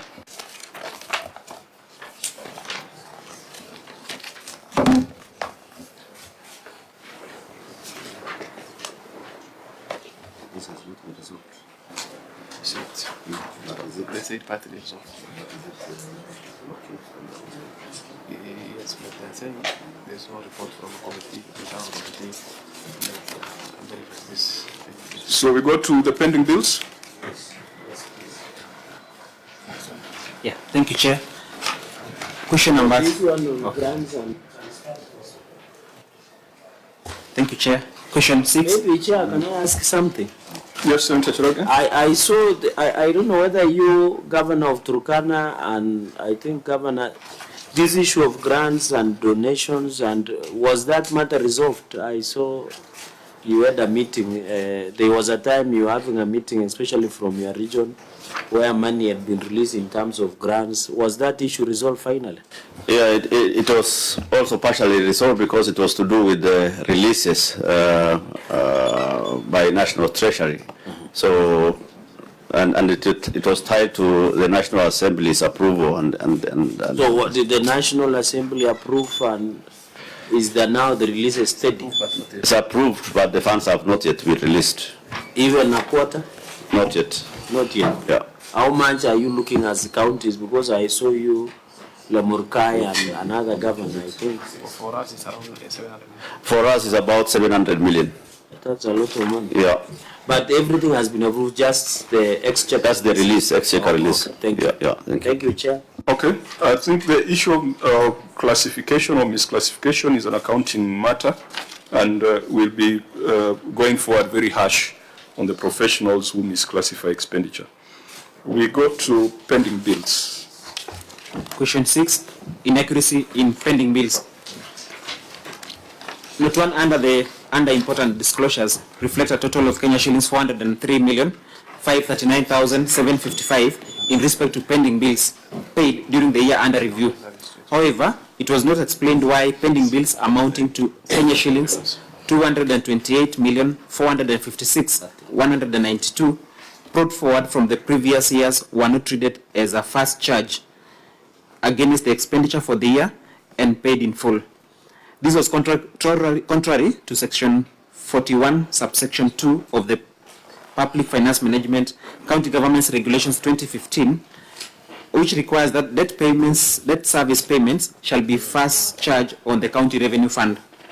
Further, out of the domestic payables from the previous years, totaling Kenya shillings 403,539,755 and settled during the year under review, only domestic payables totaling Kenya shillings 316,179,355 were confirmed as having been listed and disclosed in the audited financial statements for the previous year, 22-23, resulting in an explained settlement of domestic payables of Kenya shillings 87,360,400. In the circumstances, the accuracy, existence, and regularity of the expenditure on domestic payables from the previous years could not be confirmed. Thank you, Chair. Governor. Mr. Chairman, pending bills amounting to Kenya shillings 228,456,192 were not paid as first charge since the bills had not been verified at the time of the budget approval for the financial year 2023-2024. Further, pending bills worth Kenya shillings 87,360,400, which were not disclosed in the previous years, related to additional bills verified and reported during the year under review. Auditor General. Thank you, Chair. We request that the evidence of verification, that is the in-house pending bills, verification reports, was also provided to us to confirm the undisclosed and additional bills that the Governor has mentioned. Thank you, Chair. Governor, that's a very clear request. Mr. Chairman, I'll ask my Director, Dabaso, to give further clarifications on this.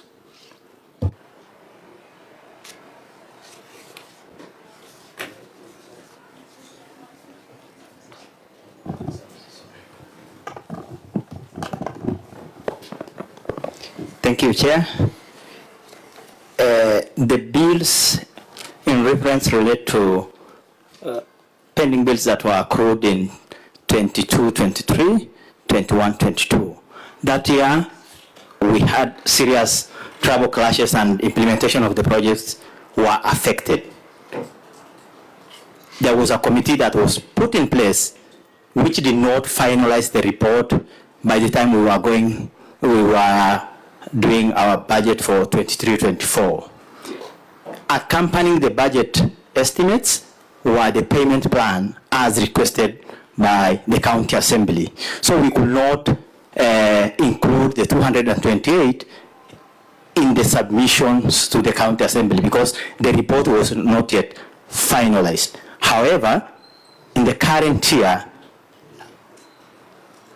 almost 90 to 80% of the bills. Just a minute. The auditor has asked for evidence or of verification.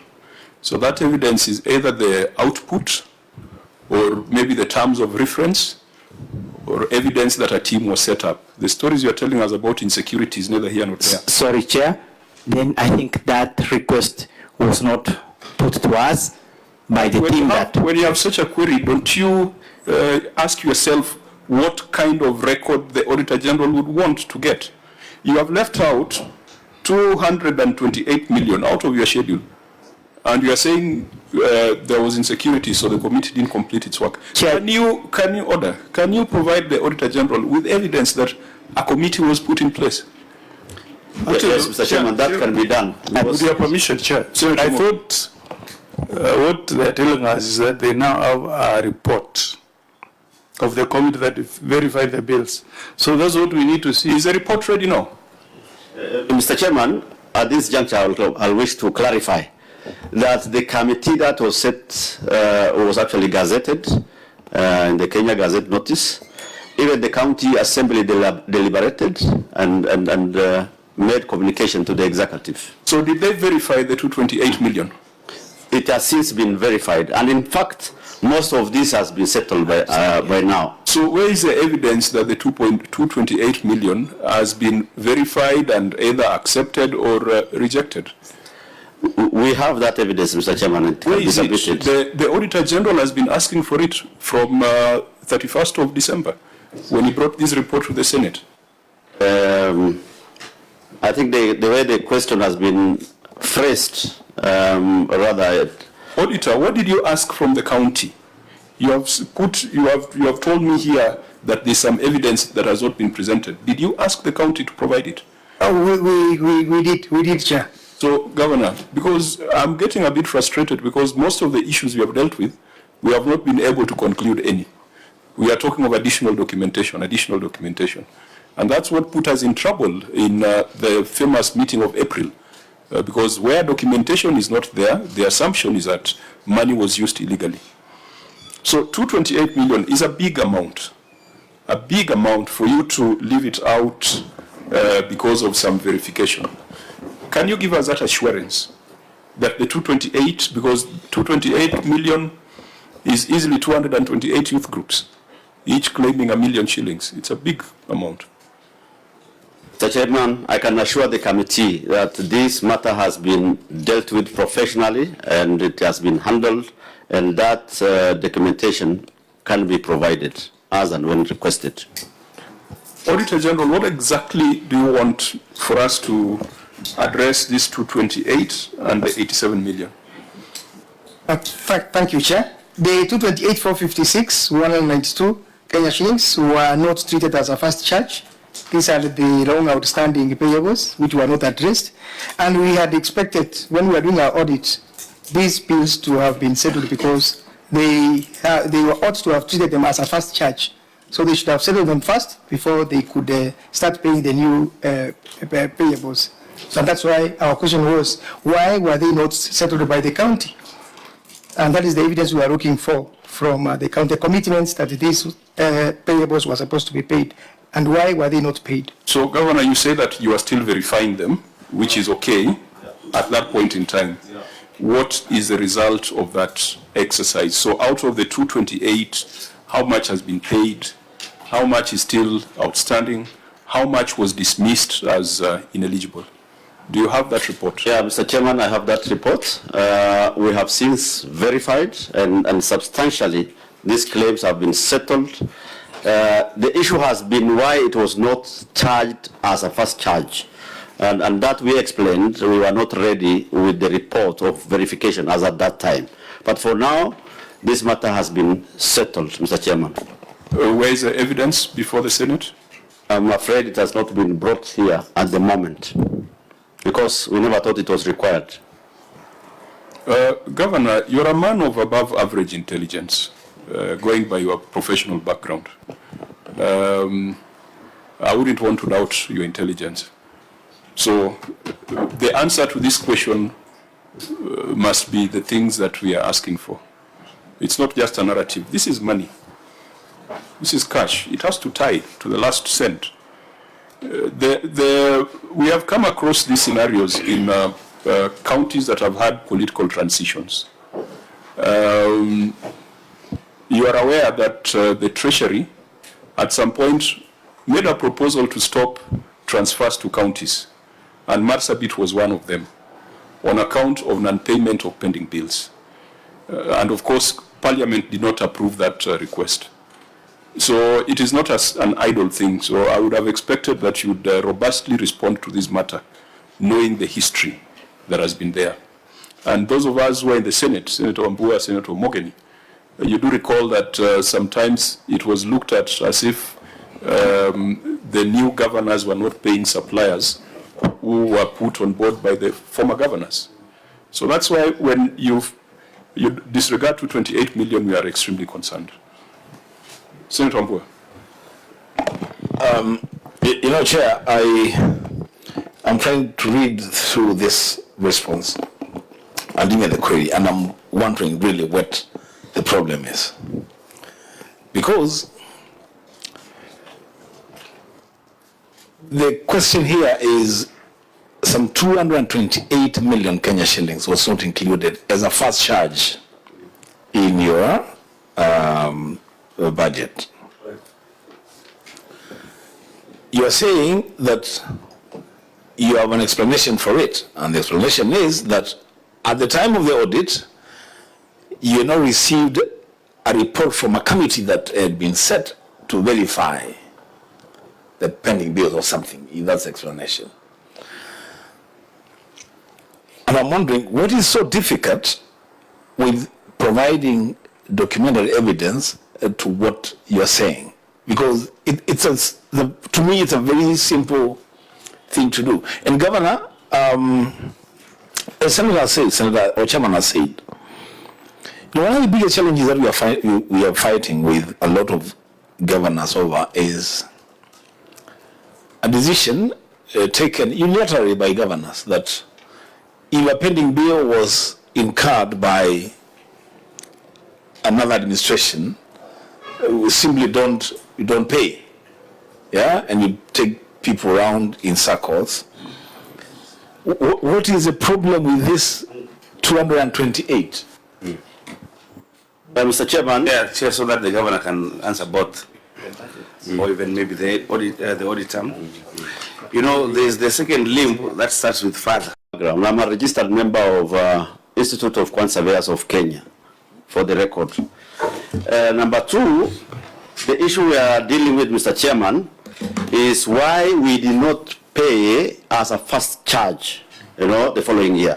And our explanation has been that we had the budget to settle these bills, and Senator Wambua, we had no issue with the bills being incurred by a previous regime. By the way, I inherited 1.5 billion from the past regime, and we have settled them to a large extent, other than some which have got issues.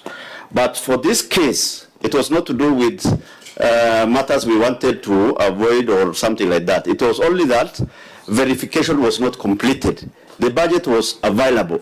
Immediately the verification was done. We have already settled them, Mr. Chairman.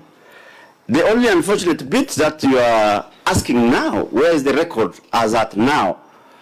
We don't have the record now as we speak, but the record is there. It can be submitted. Chair, that's exactly my point. The explanation to me sounds sound. It is sound. Yeah. What is the difficulty in just bringing that documented evidence that on this is the day that we received the report. The report came 20 days, 30 days, 2 months after the audit. But this is evidence that we are paid these pending bills to these people on this date and this date. A simple thing.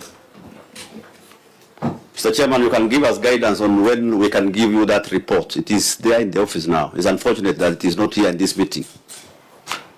It captures my frustration, Senator Wambua, because I think 4 or 5 issues that we have dealt with, we have asked for more time for circulation of documentation.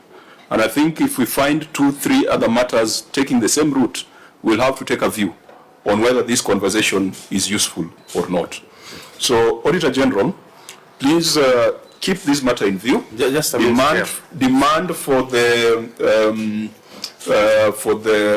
resolutions of the committee, demand for evidence of payment and settlement of these amounts of money, and then you can advise us. But before we close it, just maybe, Auditor, what were you looking for when you asked about unexplained settlement of domestic payables? Thank you, Chair. Actually, I was trying to address, because you had already asked the same. If you look at paragraph 2 on the report of the Auditor General, page 4, you will see the domestic payables amounting to 403,539,755. which the county actually paid. The payables were settled, the total amount. But when we look at the amount which was outstanding as payables in the audited financial statements for 2022-2023, we noted that the figure which was there was amounting to 316,179,355, leaving out the 87,364 that was paid, which was not among the payables which were reflected in the financial statements of 2020, financial year 2022-2023. That was the difference between the two, Chair. Senator Chiroti? Just follow up. Governor, I heard you said some bills were not paid because the verification is complete. It wasn't complete then. So how many pending bills was ineligible to be paid then? How much? Mr. Chairman, indeed it is correct that we were not able to pay then because verification was not complete. And I have said today, here now, that that exercise has been concluded. But as to the exact amount of how much was eligible and how much was not, I don't have with me right now, but I can give. I can see your county attorney chair in conclusion.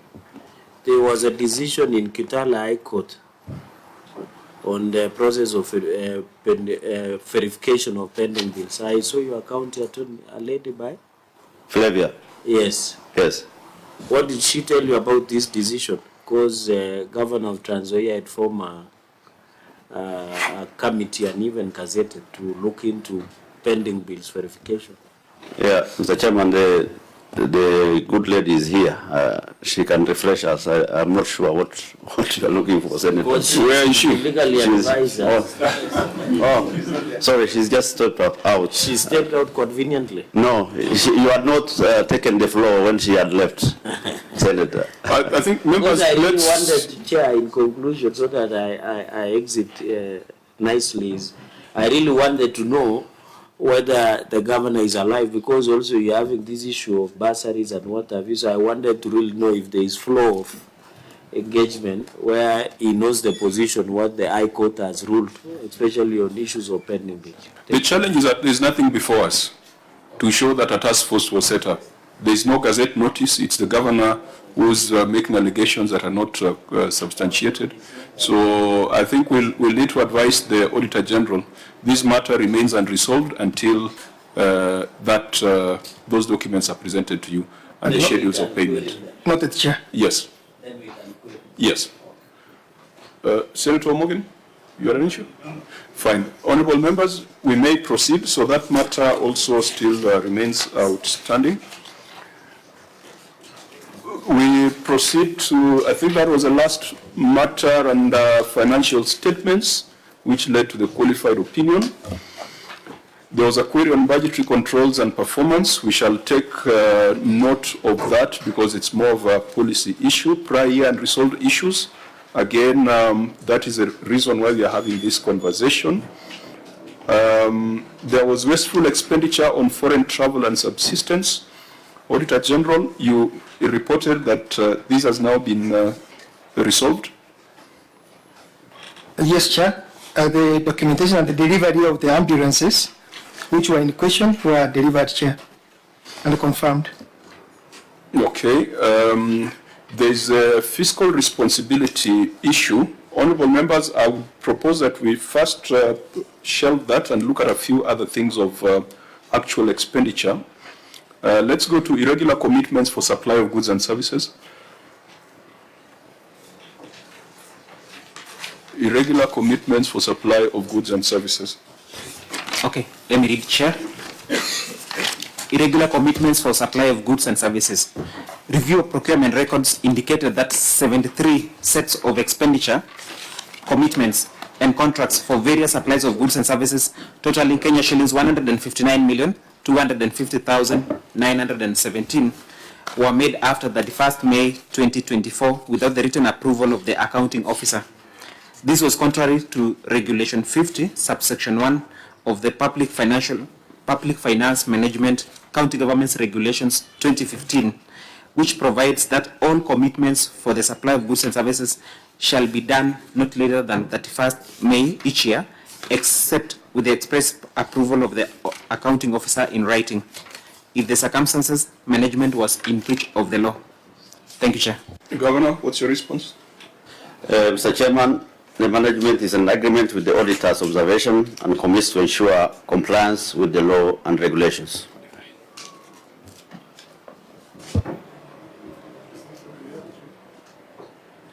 So you confirm that you contravened Regulation 51 of the PFM County Government's regulations? Mr. Chairman, as that may be the law, the situation on the ground sometimes... Let's deal with the law as is. Yeah, I'm explaining, Mr. Chairman. We had a peculiar case. Not as it ought to be. Let's deal with it as is. So someone made that decision to make commitments outside the timelines allowed. It's because of the circumstances, Mr. Chairman. Yes, you come to that. Who is that person? Who is that office bearer who made those decisions? Mr. Chairman, you know, if you allowed me to explain why. No, I know where you're going. Yeah. We are not yet there. Okay. The law as is, Regulation 51, says that you shall not commit beyond 31st of May. Yeah. You have agreed with the auditor's observation. Yeah. That is a contravention of the law. It is an offense under the Act and under the regulations. So let's first identify the responsible persons before we go to the stories. In this particular case, for that particular financial year, is the whole county, Mr. Chairman. It cannot be the whole county. Does the whole county make commitments? Chief officers, for that matter. So, out of the 73 expenditure commitments totaling to 159 million, without the written approval of the accounting officers, Auditor General, could we just give us a sample, because we are not going to crucify all the chief officers. There has to be someone whose signature is in those commitments, someone who regulations or the PFM assigns the responsibility to make that decision. Who is it? The accounting officer is the CC Finance. So can you read for us the first commitment and tell us which accounting officer we should hang? Chair, we may request for a few minutes so we can trace the appendix. You don't have the schedule of the expenditure commitments? Yes, we are looking for it, Chair. Just a minute. Yeah, because we need to be specific. We can't make political statements on a clear violation of the law. The stories can be explained in court, not here.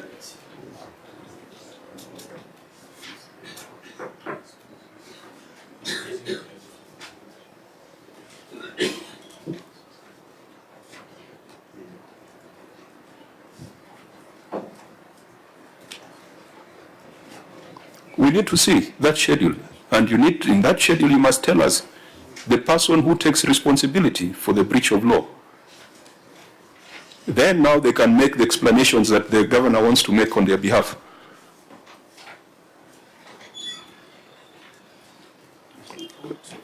Senator Morgan?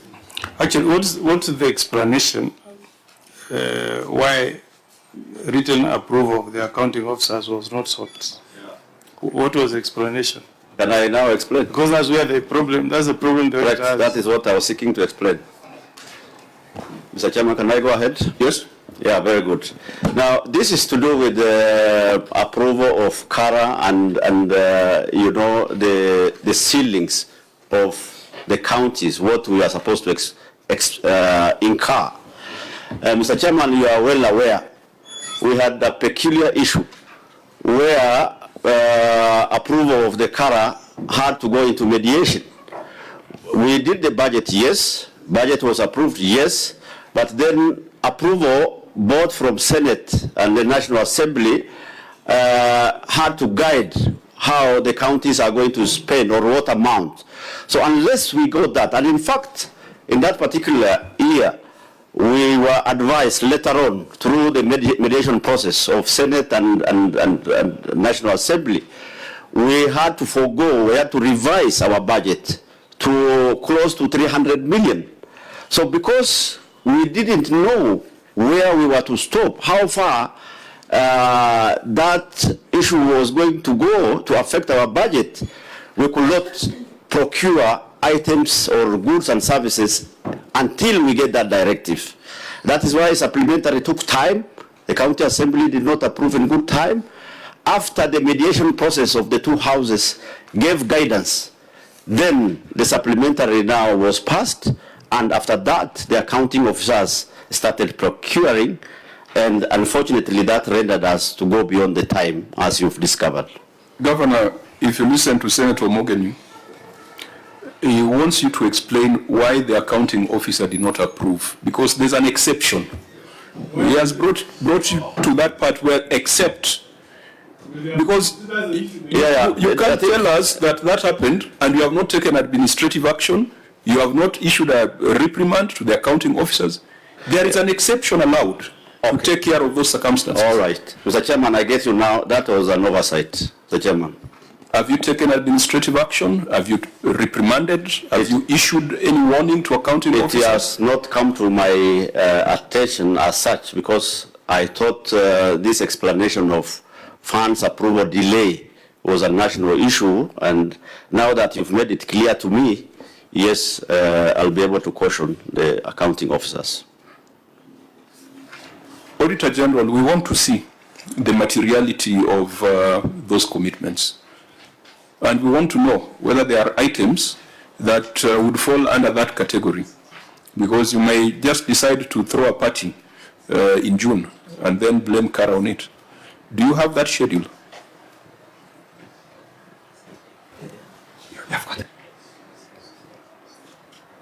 Just a minute, you're opening the machine, Chair. Yeah, you started opening it a long time ago. We'll come back to it, so we can shove that. You have gotten Chair? Okay. Yeah. So in terms of materiality, what is the biggest commitment that was made during that time? Start with, when was the last commitment made? The date? The last one was done on 30th June of the year under review, Chair. That is the last day of the year? Yes. How much was it?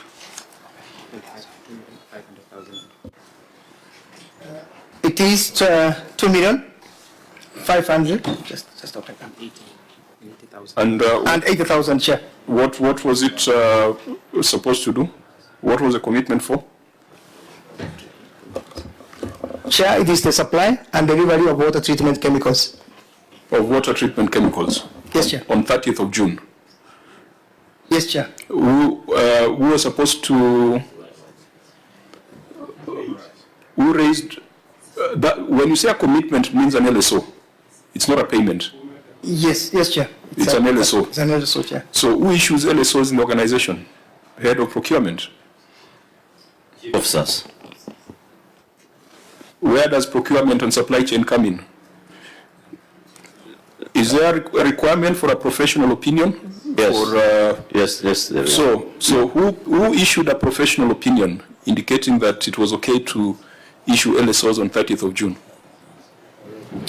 Was one issued? I think this gentleman you had given the mic as the head of supply chain. Can you understand how things happen in Marsabit? He's a member, I believe he's a member of the Institute of Supply Chain Professionals.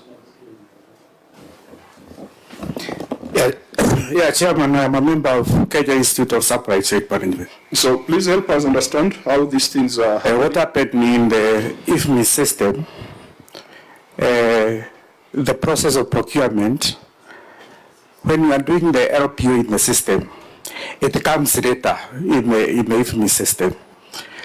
So when we got the supplementary budget, the process had already started and the opinion had already been done. It was done before that 30th of May. Thank you. Auditor General, is that claim something that is verifiable? Thank you, Chair. We can, once we are given documentation, with us we had stuck with the law, that the commitments which was beyond 31st May, we have to raise them up. Because we shall go with the law as it is, not the law as it ought to be. And the law as it is very generous. It gives you an exception. It does not, even if it was 30th of June, But give us evidence that there was approval of the accounting officer in writing. That guidance is well taken, Mr. Chairman. No, but does it exist? Does the approval exist in writing? I've already said because of the misunderstanding of that bit, that was not done. So we shall pronounce ourselves on this. The law has been breached, and all officers who were involved in this must be held to Chair, account. with the indulgence, I'm Senator seeing Ugo. somebody raising their hand there. I don't know what they want to say. Mr. Chairman, I wanted to explain something which happened in IFMIS. The accounting officers of the county are delegated the powers by the CC Finance.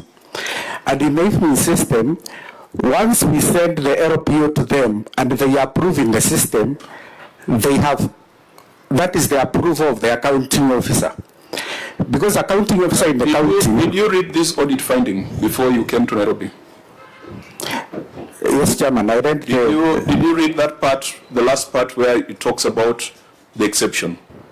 You read it? I read it, Chairman. Did you provide what you are telling us to the Auditor General? Because I know they are familiar with IFMIS. Yes, we had a discussion, and the issue is, who is the accounting officer who was supposed to approve the commitment in IFMIS? It is the chief officer of the department. Thank you, Chairman. So what are you submitting? How is it helping the matter before us? The auditor has told me, and in this brief, he has made it clear that evidence of approvals not provided. Auditor, that gentleman says that they showed you something. Which version are we going for? I have not seen it, Chair. That's why I'm very, very frank. That's why I indicated in the brief. We'll go with the Auditor General's version and the governor's own admission that the law was breached. Any other observation on this? This is a clear matter, breach of law, and we must be able to pronounce ourselves on it. We proceed to project implementation.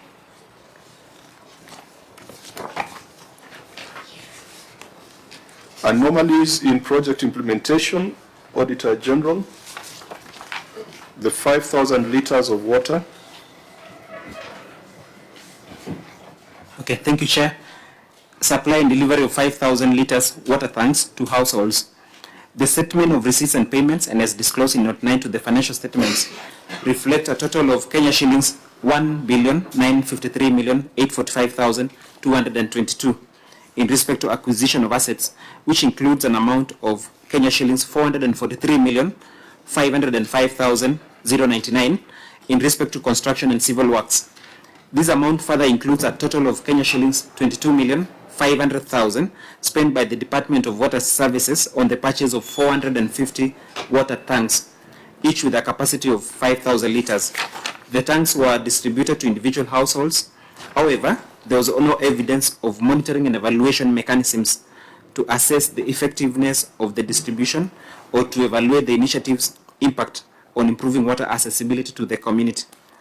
In the circumstances, value for money in respect to the expenditure on the purchase and distribution of the water tanks could not be confirmed. Thank you, Chair. Governor, what's your response? Mr. Chairman, the management confirms that the need for purchase of the tanks were identified during the budget-making public participation forums. The tanks were meant to harvest rainwater to enhance storage at the household level for vulnerable groups within the community. Additionally, the tanks were distributed to far-flung areas without permanent water sources to provide water storage during emergencies or severe drought, Mr. Chairman. Auditor General, what was your concern here? Because you said it was partially addressed. Yes, thank you, Chair. The response actually which has been given by the governor addresses the need. However, the existence of monitoring and evaluation mechanisms was not available to us. There was no evidence that there was monitoring and evaluation on the ground to establish or ascertain that the right people received the water tanks to address the water shortage. Senator Chuta, you could help us. 450 tanks, they would be visible in the county. I have no comments on that one. Have you seen even one? I don't know. Have you seen even one of them? Some are there. Yes. Excuse me. You know you are the expert in the committee today. I'm talking, my friend. Allow me to speak. Yes, Senator Chute. So, Chair, I've seen some, but I don't know exactly in how many number that I cannot verify.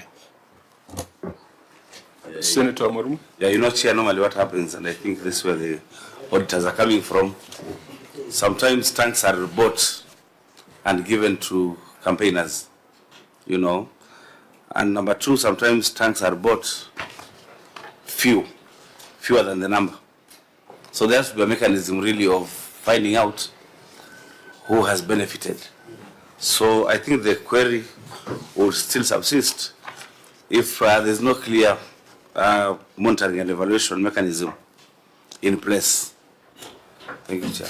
Chair, Governor, I don't know. You know, I look at, me personally, if I had a governor in Nyamira giving 5,000 tanks, the impact would be immediate, and I'll be very happy. 450. Huh? 450, yes, 450. So I think the query is that you don't have a monitoring and evaluation mechanism to assess the effectiveness. And you see, this goes back to your effectiveness. Nobody is questioning the distribution, but the auditors are saying the effectiveness. So it goes back again to the question we have discussed earlier, your officers. Don't you have officers in place who can monitor and tell us whether this project is effective, Governor? Because that's the query before us. Just a rider, Chair. Senator Duru. What is your expectation, auditors, as far as M&A is concerned? Thank you, Chair. A report, M&A, they prepare a report indicating the distribution, how the distribution was done. It will even guide you, even the words in the count that they received these the water tanks, Chair. Chair. Senator Mbua. You know, on the matter of water tanks, I think Senator Kishi is not very qualified to speak on that. Nyamira. If he doesn't rain today, it will rain tomorrow. So for him, even an hour, you know, for him, he should leave Chute and Isiolo and me to speak to this issue. Because if it is true, Chair, that these 450 water tanks were procured, then, Governor, I'll put it to you again, as Senator Kisia said, Nyamira, sorry. You know, the biggest challenge I think that you're facing, over all the questions that have arisen, is officers who are letting you down. Let's just face it. Yes. Officers who are letting you down. Because I would actually have wanted to see a phase 2 of this, where after doing 450, you have done another 500. I come from a dry place, and I know what impact this can have on households. But officers who are just ticking boxes, you know, I think that's one of the biggest challenges. People are just ticking boxes, but not following up and following through, so that you can do a phase 2, a phase 3, a phase 4 of this project. It's an important one from where you come from where I come from, but it cannot just be done, you know, Kenyeji. That should not. And I think the question is not, nobody's questioning why you bought the tanks. The question, the query is, where is the M&E report on this project? Maybe Senator Chirage, then we'll let the Governor answer. Governor, while this is noble, in these 450 tanks, water tanks, that how many households? Because now we are moving from efficiency, following the law in terms of procurement process, to now value for money. Value for money is when this household will have these 450 tanks where they can collect rainwater. And I know it is very critical for me and Senator Omogeni, and we are near heaven where it rains daily. So what can you tell us? How many households have benefited? And as a governor, which I believe you stay in Marsabit, have you been able even to spot one, and you are told by your officers, this is one of even of the 450 tanks that you have seen with your own eyes? Because I think, Chairman, what is important in this process we are doing, at the end of the day, is value for money. That did it reach the intended intention? And I don't want us to use the COVID, where people were taking advantage of the COVID situation to violate the law, although the intention was to procure in a faster manner. But my point, Governor, is there households that you can tell this Senate, even people who are watching you in Marsabit, that you say there is a water tank that has collected water and it has benefited a number of which households in Marsabit County? Yes, as a matter of fact, Mr. Chairman, we've been having this distribution of water tanks over the years. It's not limited to this particular one. Even this financial year, in some wards, we still have. I have severally presided over distribution, actual distribution, not citing one, flagging off, you know. There are some financial years where the figure was much bigger than this 450. And this is a major milestone as far as Marsabit is concerned. As to the accuracy of the distribution and the figures, I can guarantee this committee, where I accept that we need to improve is that bit of record keeping about the households and the monitoring. That I will tell you straightforward that yes, is an area we need to improve. But as to actual delivery, I will confidently tell you we have not missed out any one of the 450 that has been stated here, Mr. Chairman. Through the chair, so Governor, you can't tell us even in draft estimate. In this 450, I agree, maybe you have done others. How many households were supposed to benefit? Because one water tank goes to one household, and therefore 450 households in that particular financial year got these water tanks. Do you have pictures of you presiding over or even several? I have. And the water has been collected. You know, we have seen cases, Chair. Yeah. I don't know which country where people are opening a tap and then they had brought water the previous night to open. So have you been able, with the current rains? My only concern, Governor, is the law can be violated, but if we get the actual value for money, where you can walk to an homestead and they tell you, Governor, thank you, this is the water tank, we are using it now in this household. That is my only concern. Testimonials are very many, Mr. Chairman. So when we visit Marsabit, I will gladly take you to several places, several households, and even institutions. Senator? Members, I think for us to make progress, because again, the governor has not brought any monitoring and evaluation report before us, the Auditor General should keep this in view. I know the National Treasury was supposed to have done guidelines for monitoring and evaluation for counties. At some point, there was something called CHIMES, County Integrated Monitoring and Evaluation Strategy. I don't know, National Treasury, whether it's something you want to talk about, because you have that responsibility in helping counties on that aspect. Chair, if given time, I'll come up with a report on the same. Yeah, you have a constitutional responsibility to help counties build capacity in areas where they are weak. Like in this case, Marsabit is weak in M&E. Vice Chair? Chair, I don't know what we'll be looking for so that we can mitigate on this audit query. Maybe a list of all the beneficiaries for these 450 tanks. 2, how they are distributed, maybe per ward, you know, so that they don't go to a particular area maybe where the government is strong, you know. We need to know what we expect in terms of further information from the management. Or we say subsequently when there is such a project, then an M&E committee should be in place. We need to give clear guidance, Chair. Senator Wambua? Chair, as I say, this is a matter that is very important to some of us. I think, Chair, in the next cycle of visits, if this committee will agree, this is a project we can visit and verify a few of these things. I'm a lot interested in this project. If it can work, then I think it's a wonderful project. If it can work. Okay, Auditor, please look at it from the value for money perspective. Perhaps lawfulness has been dealt with now that they've confirmed where they got the mandate, but look at the value for money bit. So I believe it's still in your budget, this initiative. Yes, it is. So since it's in your budget and we are looking at implementation of recommendations, carry this into the next cycle. So, Chair, if this, I don't know, as I said, 450 tanks is very impactful. Chair, why can't we ask Governor, if it's possible, he gives us an M&D report?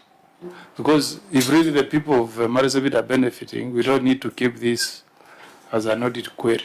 If Governor can undertake that this project has been done and you think it's your flagship, give us an M&E. Last week we were here praising Governor for Mokweni. You remember? Although he's trying to connect further to his people. So if you bring it up, it's good for your PR also. Yeah. So I can give us an undertaking. You'll get this M&E, send it to the auditors. We also get it. If you have done good work, it's our job to also commend you where you have done well. Yeah. In fact, I'll gladly do that, Mr. Chairman. Senator Mogeni, if you remember correctly, the governor for Makueni has an M&E tool that we can all check where those projects are. You just give us a QR code, we scan, we can be able to see the level of impact or the development that has been done. Talk to him, Governor. Yeah, so there are a lot of lessons that can be learned locally, but until the point when the M&D report is done, this still remains an audit query, and until the point when the beneficiaries are clearly defined. Members, we proceed to Sololo, Level 4 Hospital at Sololo, Makutano. I wanted us to move a bit fast on this.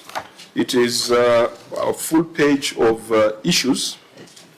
Auditor General, you have indicated to me that the 7 issues you raised have been addressed. Yes, Chair, including the physical verification which was done on the ground.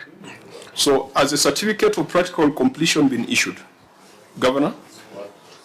Yes, it has been issued. Is it part of the appendices here? Yes, it is. It is appendix what? Can I check? What appendix is that? 421. 4 points.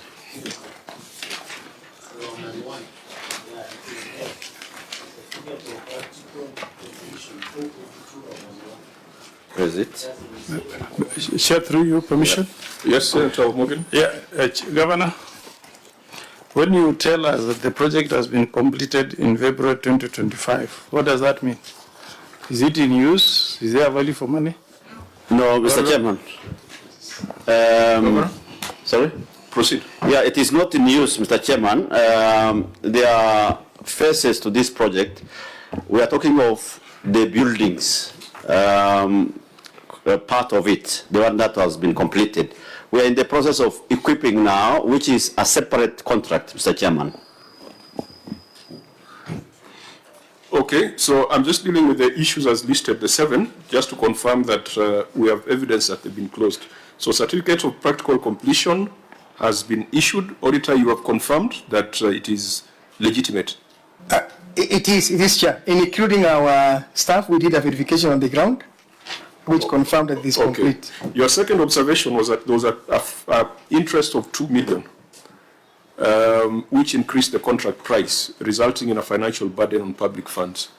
How was that resolved? You remember that we have agreed that avoidable penalties should be charged on the officers who bear responsibility. Chair, maybe you can give guidance to us, Chair, on that. Governor, what was your response on point number 2? Point number 2? Yes, on the 2 million interest due to delay payments for certificates 7 to 11. Mr. Chairman, the interest charges were due to delay in payments for the certified works occasioned by the late release or disbursements of funds from the National Treasury. So the interest was paid, because at this point, the Auditor General says it was due. Was it paid? Mr. Chairman, I'll ask the project manager, Mr. Gidu, to confirm whether it has been paid.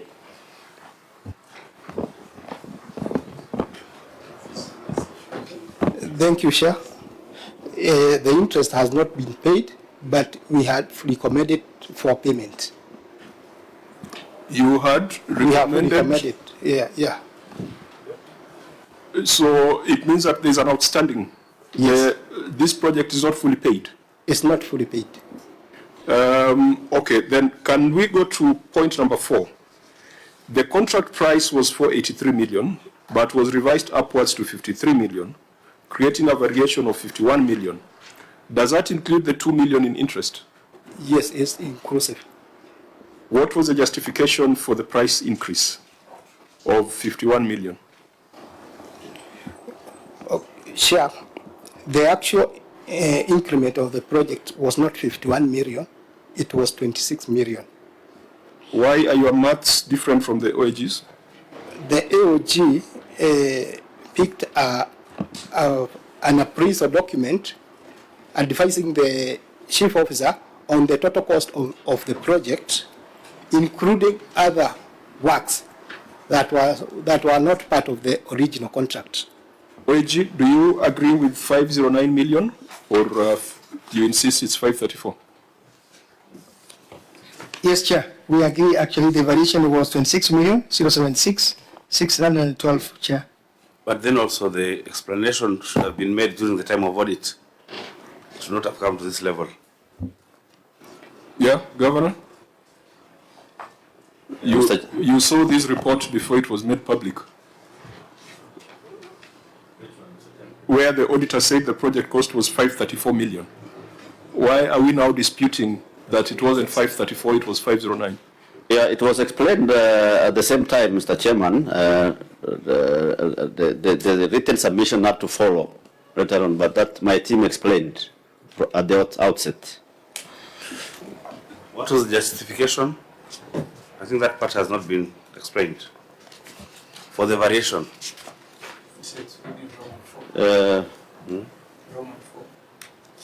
Mr. Chairman, if you read the answer. We can see it. It's done in Roman 4. I can see it. I think let the governor guide us. Let him be the one to point us to it. Where is it? Roman number 4, page 8. And it reads, Mr. Chairman, the contract variation was due to increased materials price fluctuations, taxes and works alterations. The cost of project changed from the initial 483,369,790 to Kenya shillings 509,446,402, resulting to additional cost of Kenya shillings 26,076,612. And attached is the contract variation report and financial appraisal for your reference at RLE 4.2 Roman 4. OAG, you know, when there's a variation, there are certain committees, evaluation, etc. that need to be undertaken. Was that done in the case of this 26 million? Yes, it was done, Chair. Are they here, the reports of the evaluation committees? Chair, it's called variation order. The variation order? Yes, if he has a copy of that variation order. We have? Yeah. They are there, Mr. Chairman. Which page? Page 105.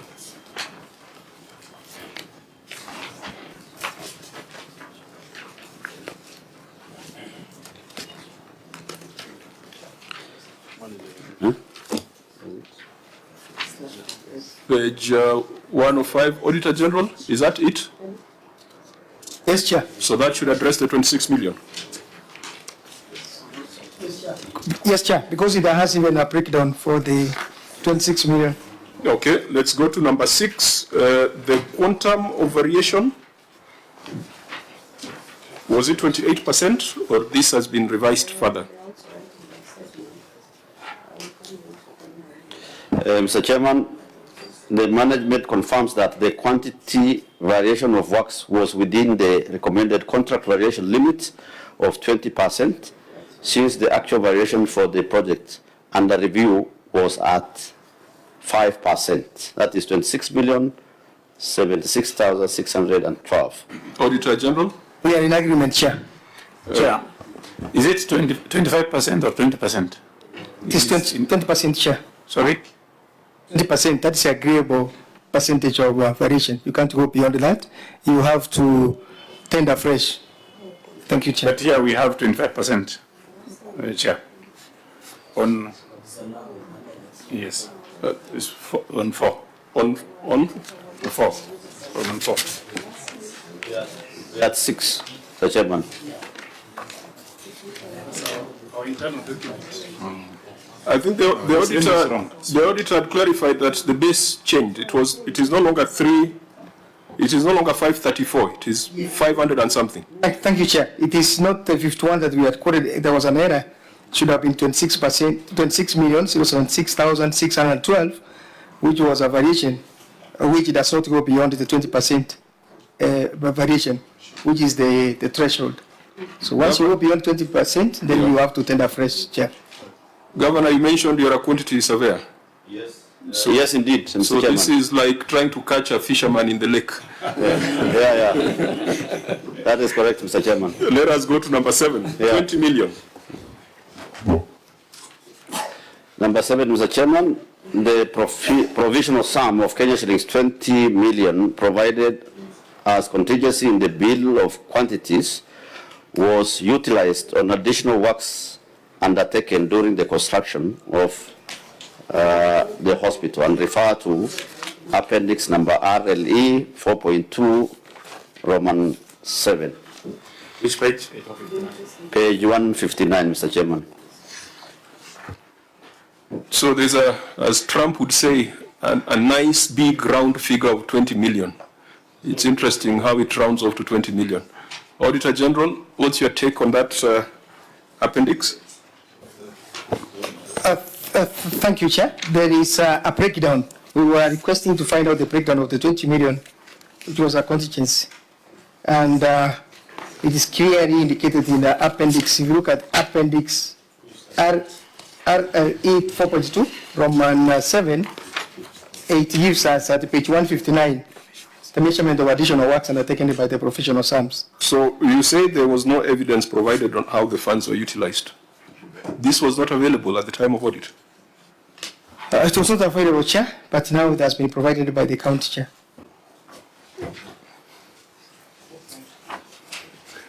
Now, the responses are ticking the boxes for lawfulness. Now we need to ask effectiveness. I think the question was asked by Senator Mogany. So you have a certificate of practical completion for a hospital. Can people walk in and use SHA there? No, Mr. Chairman, the practical completion relates to the actual building contracts that was awarded. And I said earlier that this project was undertaken in phases. This practical completion relates to phase 1 of the project. But as to when they will utilize, we are on the last bit in equipping the hospital. God willing, in the next month or so, we should be able to be done with that, Mr. Chairman. Yeah, because from an effectiveness perspective, a hospital is a hospital when you can get drugs and injections. So this phase 2, what's the scope, timelines, and if you have that information, just to give us an idea. In fact, the equipments are being arranged into particular, spaces as we speak. It's ongoing. Nothing else is being awaited. So once they complete, and we look at maybe a snag list for whatever needs to be corrected, then within a month, roughly, I will tell you that is going to be operational, Mr. Chairman. Senator Chute, is this something that you have looked at even in your county oversight activities? I have a report, Chair, and it's a very big report. I think I can share with you, with the committee. maybe in the next 1 week. Okay. Yes. With respect to this project. Well, the street question is, have you seen the building there? Is it? Oh, yes. Just highlight. Chair, the building is there. And I know that the equipment are being financed from most probably from Sports Fund. And hopefully maybe in the next 3 months, I think. Being financed by? Sports Fund. The equipment. Is it a stadium or a hospital? A hospital. No. That is a question. Hospitals also. Yes. I think before it was ring fence. It's a mischief that is alleged to be coming into the housing fund. So, but that's a different conversation. I think there is a legislative proposal to ring fence the sports fund. I think for now, they can do side things. So, Senator Kuta, okay, but as I come to you, you have a detailed report that can help us when we are doing our... Yes, I do. Okay, so I will... But Chair, does it address the issues that we have here? Because we are like postponing the issue. So can the Senator highlight the issues or his findings as far as this project is concerned? Yes. Let's talk about this hospital.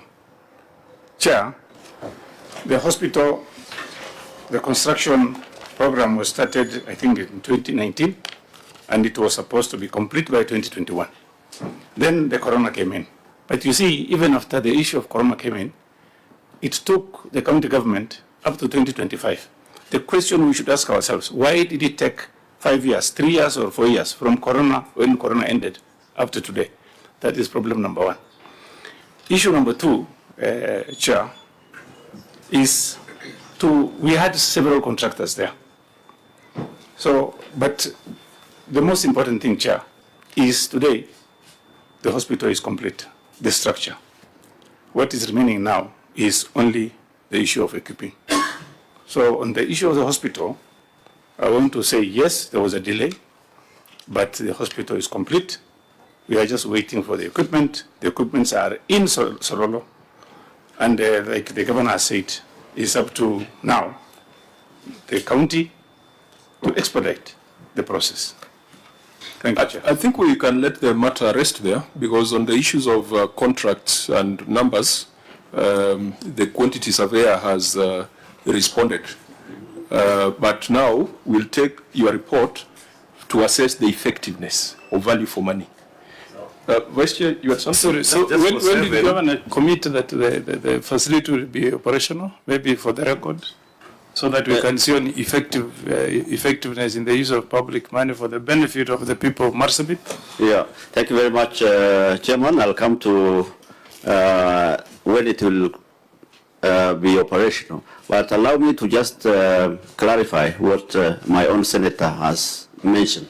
It is true that there has been delay, and there are reasons for that. One, he already has said, when we had to shut down operation in the county because of that disaster, global disaster, that he has already said. The history to it is that we initially had a partner, somebody who wanted to support the county. And unfortunately, it was not coming through. So the county had to cancel that arrangement and make its own internal financing available. That took some time. When we awarded the contract to a company, after some time, we discovered that they were not able to make progress. So we had to follow contractual procedure to ensure that there is another contractor now who comes in. And then coupled with the release delays, as we all know, in the country. This is a phenomenon we are all aware of. All these factors contributed to that delay. Having said that, finally now we've completed and we are now equipping, and God willing, in the next 1 month, that hospital should be able to open its doors to the citizens of Marsabit, because we've even recruited the staff, the doctors are ready, the nurses, everything is in place, Mr. Chairman. Okay. Vice Chair, what was... I'm not sure how this number 7 was addressed, yeah? because the auditor is asking for how, or evidence on how the 20 million contingencies was utilized. And of course, management has said it is on additional works. And the reference or the appendix is RLE 4.27, but I can't see it specifically. Maybe somebody needs to point it to me, how the 20 million was utilized. Because every other thing has, and there are QS, every other item has its own money. So the 20 million, how exactly was it used? Mr. Chairman, the breakdown of how it was utilized is well documented for your perusal. For example, if you start with page 161, all the way to page 176, it captures the breakdown of the 20 million, Mr. Chairman. Okay. Yeah, that's maybe, Chair, the big round figure. Senator, on value for money, Governor, you have said you have recruited staff. So does it mean the machines that the hospital is needed has already been delivered, waiting commissioner? The machines have been delivered. Actually, they are being installed now. Are you likely to commission? I said all going well within 30 days. So you are inviting us to visit? I'll gladly. And Mr. Chairman, let this be an opportunity for me to invite this committee and yourself and all other leaders to come and grace the occasion. We will first review the Senator's report before we make a decision. That is in order, Mr. Chairman. Let me ask one specific question, yeah, if you'll allow me. I wanted to ask if the Auditor General is aware or was aware that there were several contractors on that site, and it has not been indicated in the report. On which site? Same site. Or the hospital? Yes. Auditor General. Thank you, Chair. With the documentation that we had, including the physical verifications that we did on the ground, we confirmed that the structure is now complete. We have even the photos to that effect.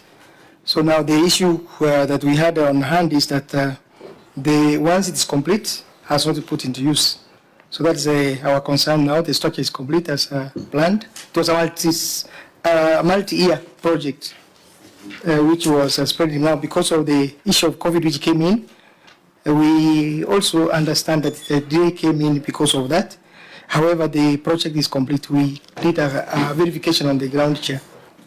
That was our main concern, Chair. Senator Chute? Yes, I wanted to know from the Auditor General, does he have the original contract and the subsequent contractors who came in? If he has done his work well, he should have had the original contractor's amount on that contract and then the subsequent contractors who came in. How comes that the Auditor General doesn't have those very specific issues the Governor is talking about? Thank you, Chair. Whenever we have a contract, the first thing we look is for the original contract. The subcontractors are not new contractors. In any main contract, we also have the subcontractors. We cannot count them as different contractors, yes, because in any main structure, like now, this Punge Towers, for instance, it may have the main contractor and subcontractors. Chair, I don't think we are prosecuting the office of the auditor, because in any case, they only query when there is an issue. It is not their business to know whether there is a contract, because even if there was a contract, if it is legally terminated within the law, they will only look at the point that as provided. Let me just, with a lot of respect, the reason why we allow the area senator into this meeting is that sometimes they know much more than what is in here. So but from the look of things, Senator Chute, it would be useful sometimes to listen to them. No, I have listened to Senator Chute, but he's misdirecting the question. Chair. He should have asked the governor, how many contracts did you have? I'll guide him accordingly. When he came before my committee, when his governor was there, I gave him all the permission to ask whatever he wanted. And now he's becoming the chair here. Don't worry, Senator. No, Chair, I'm not the chair, so I would, I'm not the one giving out opportunities. Because Senator Maruma, I've looked at this list, yeah, for the contingencies again, and this, for my own information, because then these queries recur. If this is how the 20 million chair was used, look at the ground floor substructure, all provisional. A, site clearance, allow for clearing the whole site of all grass, weeds, shrubs, blah, blah, blah.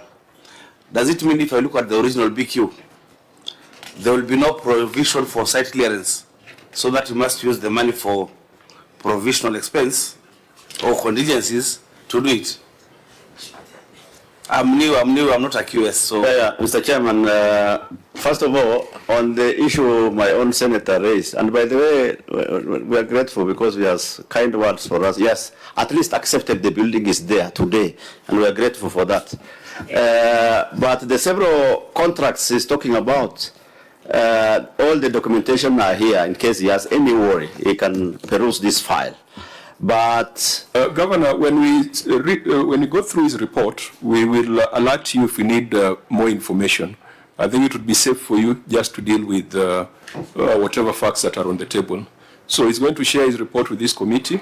If it raises any allegations around contracts, variations, subcontractors, we shall invite you to that. I think just deal with the question by Senator Maruma.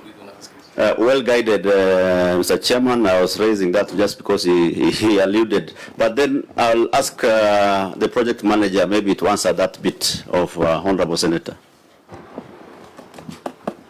Thank you, Chair. Yeah, these were additional acts. You find that the area, the proposed area was much bigger than the area indicated in the Bill of Quantities. Like now, for example, on the valuation, on page 135, on page 134, we get the actual area in the Bill of Quantities was 3,800 square meters. But the actual area that was bush clearing was done was 25,600 square meter. That's where the additional area is coming.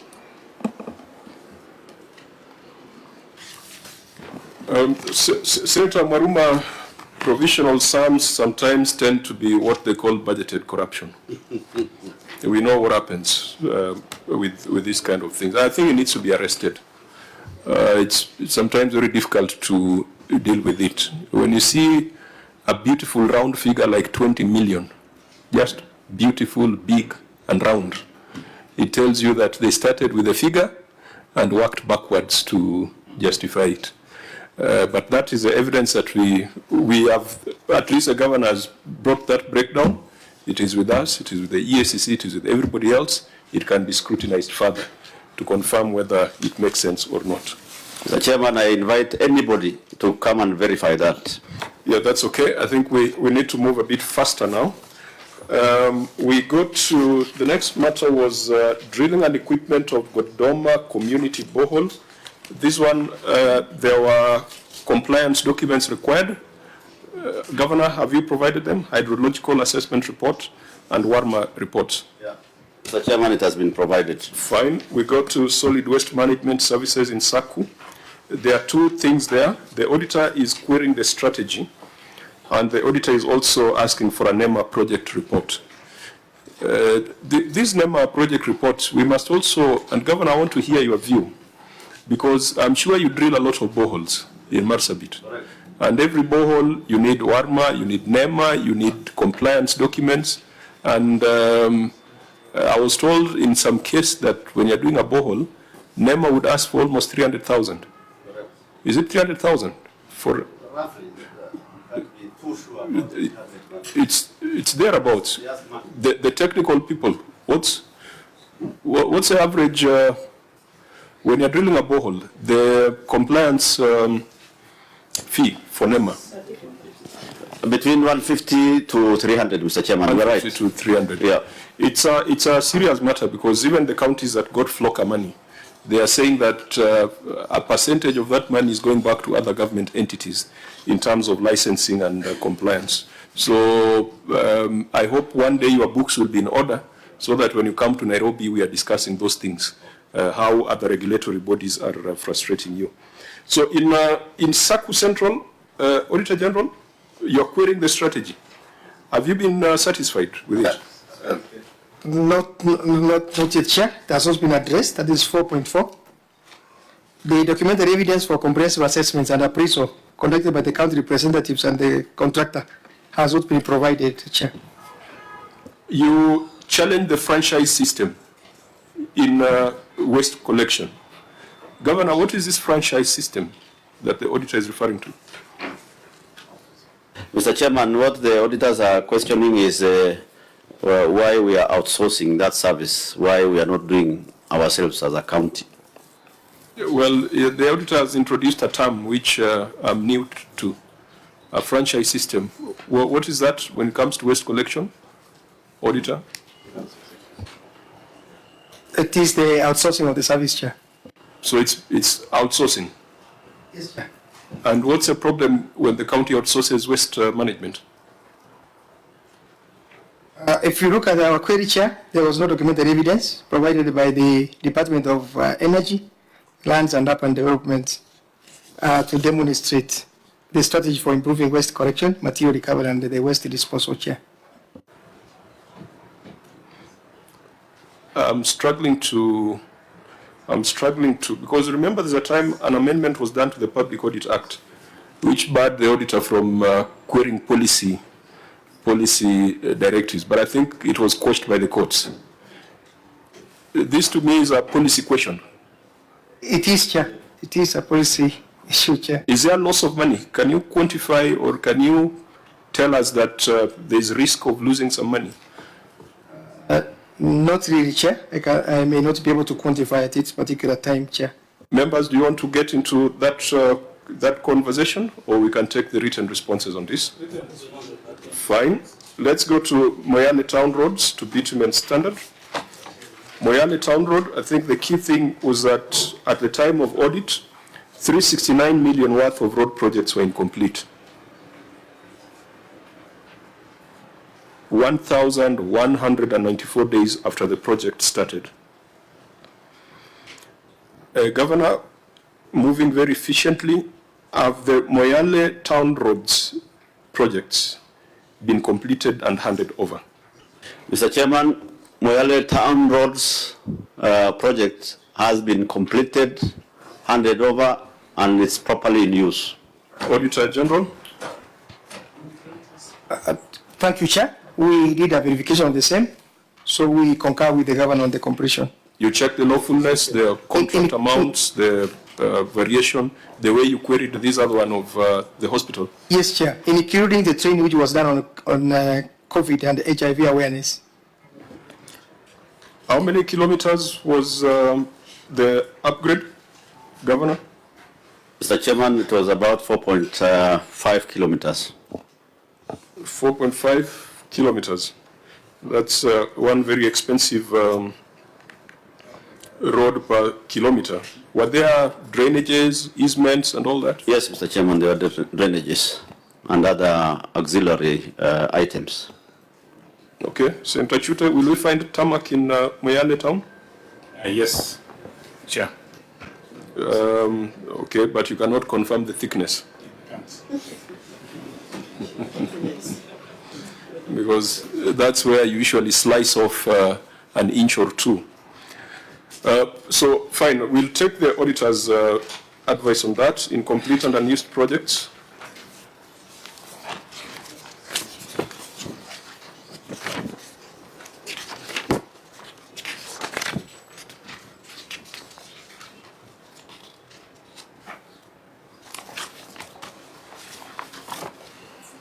Again, these were stalled or incomplete. Abattoir in Segel was stalled and incomplete. What's the current status, Governor?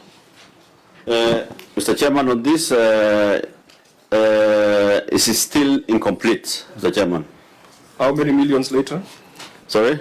How many millions later? For it to be completed? No. How much have you spent on it? This project has a long history, Mr. Chairman, but because it was started in the year 2015. It had a lot of issues, and we were not able to start it off, but we have now finalized plans to reactivate the project. So, Auditor, keep that in view. Logo market. Again, I'm seeing the management response here. Does not say much. Does not tell us the before we amount. go to Logo, yes, Senator. Can we have a specific date or period on when this Segel battle will start? We are having a provision in this budget making process so that the next financial year we have works commence. Auditor, could you help us also in your analysis by telling us how much money has been spent so that we are looking at materiality? We shall do that one, Chair. Yeah, so these ones, Logo is incomplete. Yes, Chair. For the two projects, Chair, we sent our officer to go and confirm on the ground. That was on Tuesday and Wednesday. He confirmed that the Apata and the Rogoro market still remains incomplete. Loyangalani market near Loyangalani Cultural Center. Governor? Mr. Chairman, this you remember referred to in the morning when you said the senator said it was in the lake. It's unfortunately, yeah? No, that's the market. It's not the fish factory. The market. This one now is functional, Mr. Chairman, is complete. So it is only used seasonally? Yes. Okay, Auditor, you'll confirm that. The fish factory in Loyangalani? That is what I was saying, Mr. Chairman. There are matters beyond our control. The water levels rose, and it was 2 kilometers away from the water initially. Not only I remember we discussed it at our last meeting. Yes. So we keep it in view. Chair, that one should be concluded. I mean, we agree that it was lost, unless you are saying the water will go back one day. Yeah.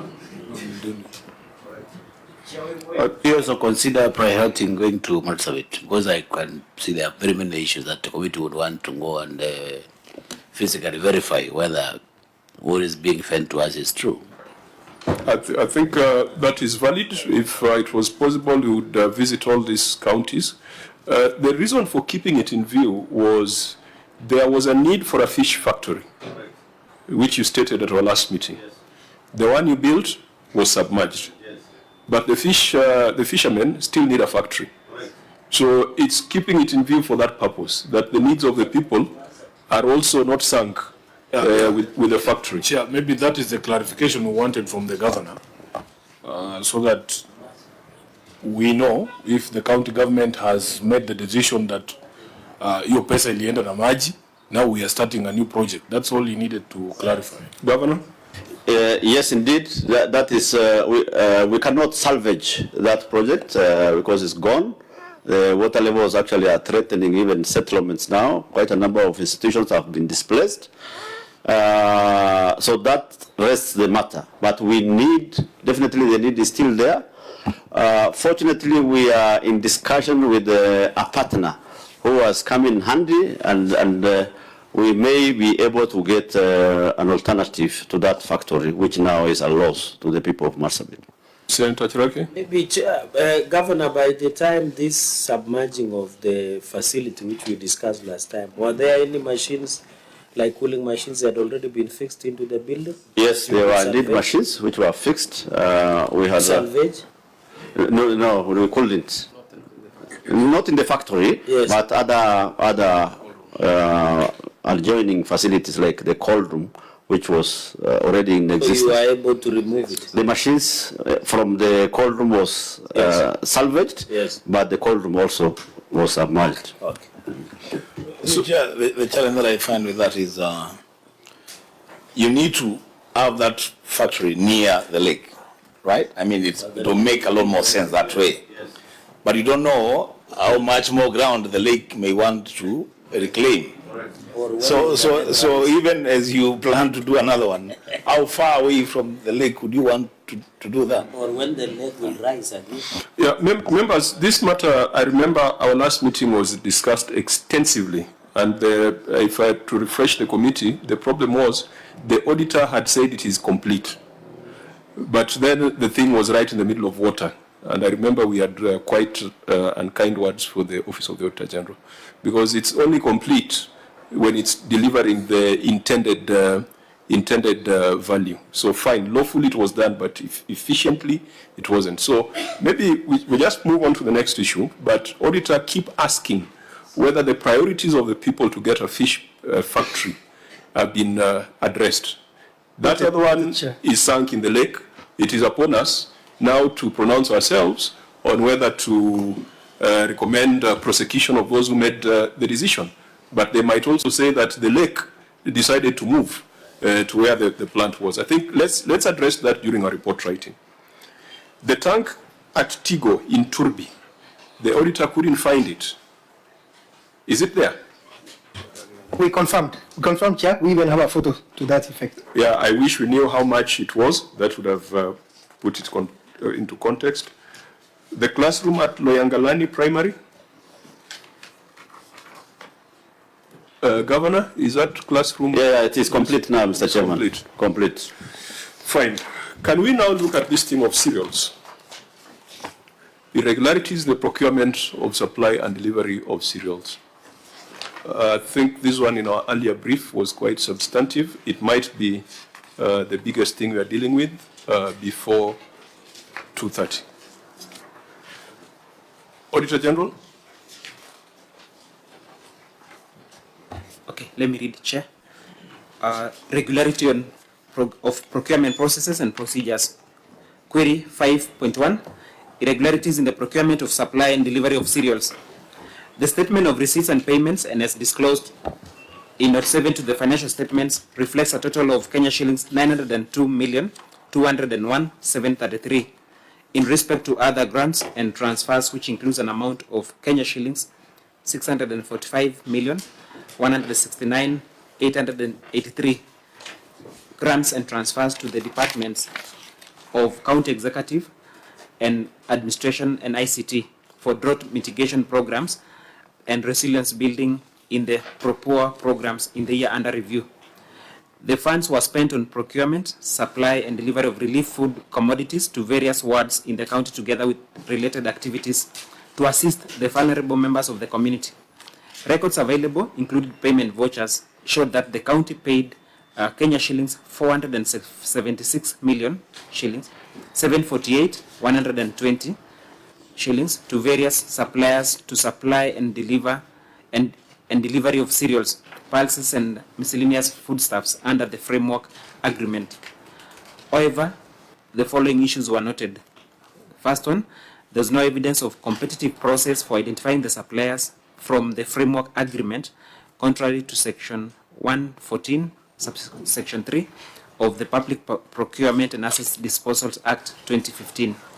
The Act requires procuring entities to use call of orders or mini competitions among the pre-qualified suppliers under the framework agreements. Secondly, analysis of the successful suppliers' details revealed that some had identical postal addresses and telephone contact numbers, raising concerns that these suppliers could be owned by the same individuals. Additionally, some listed suppliers lacked postal addresses or contact details, casting doubt on their existence and the criteria used for their selection.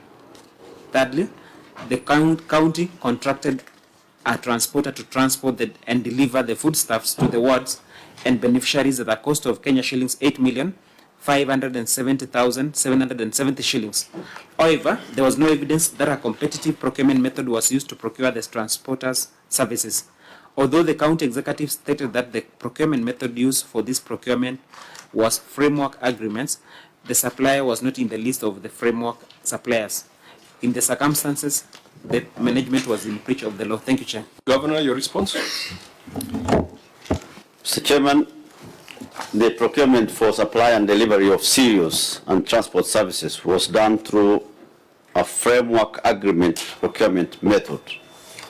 The accounting officer, based on the urgency of the request, uses either call-off process or mini competition in identification of suppliers to engage based on the need.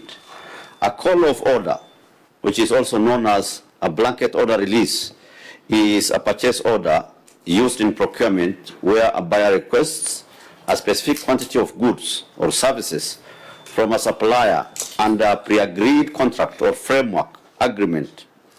Instead of placing multiple separate purchase orders, the buyer agrees on items or on terms such as pricing, delivery schedule, and quantities in advance, and then issues call of orders as needed. The management is in agreement with the auditor's observation on missing postal addresses on the issued local purchase orders and regrets the error. However, the details were correctly captured in the duly signed framework agreements, referred to Appendix RLE 51 Roman 2. Further, the management confirms that the aforementioned transporter was duly pre-qualified as transport service provider, referred to Appendix RLE 51 Roman 3. Mr. Chairman. Auditor General. Thank you, Chair. We have an issue which is still outstanding under the identical suppliers' postal addresses and the contacts, which was a bit doubtful because most of the companies that we had raised, we have an annexure indicating two companies, not quite a number of companies, which had the same postal address. For instance, we are giving an example of one of the companies, Pachire Limited, which had a postal address of 101 6500 as a code, and also MS Pin Dawit Limited, which also had the same postal address of 101 code 6700. We had also another set, about 3 sets of the same postal addresses, which has also been addressed, Chair. Auditor, just take us back one step back. This is 476 million queried. Yes, Chair. 476 million. So 476 million, Governor, these are cereals, pulses, and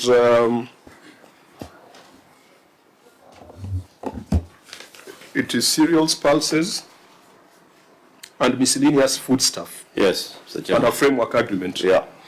And 476 million is not small money. So it is fairly a lot of money. Yes. So it means that there's been a lot that has been bought. Correct. Under this program. Correct.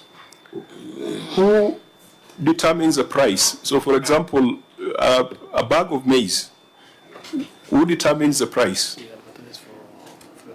Yeah, Mr. Chairman, we advertise for framework agreements, and following the submissions of various suppliers, the Department of Procurement analyzes the same and determines what is the average that is possible in the county. So there was an option of a mini competition, or what is the other one? Call of orders. Yes, Mr. Chairman. So which one did you use, mini competition or call of?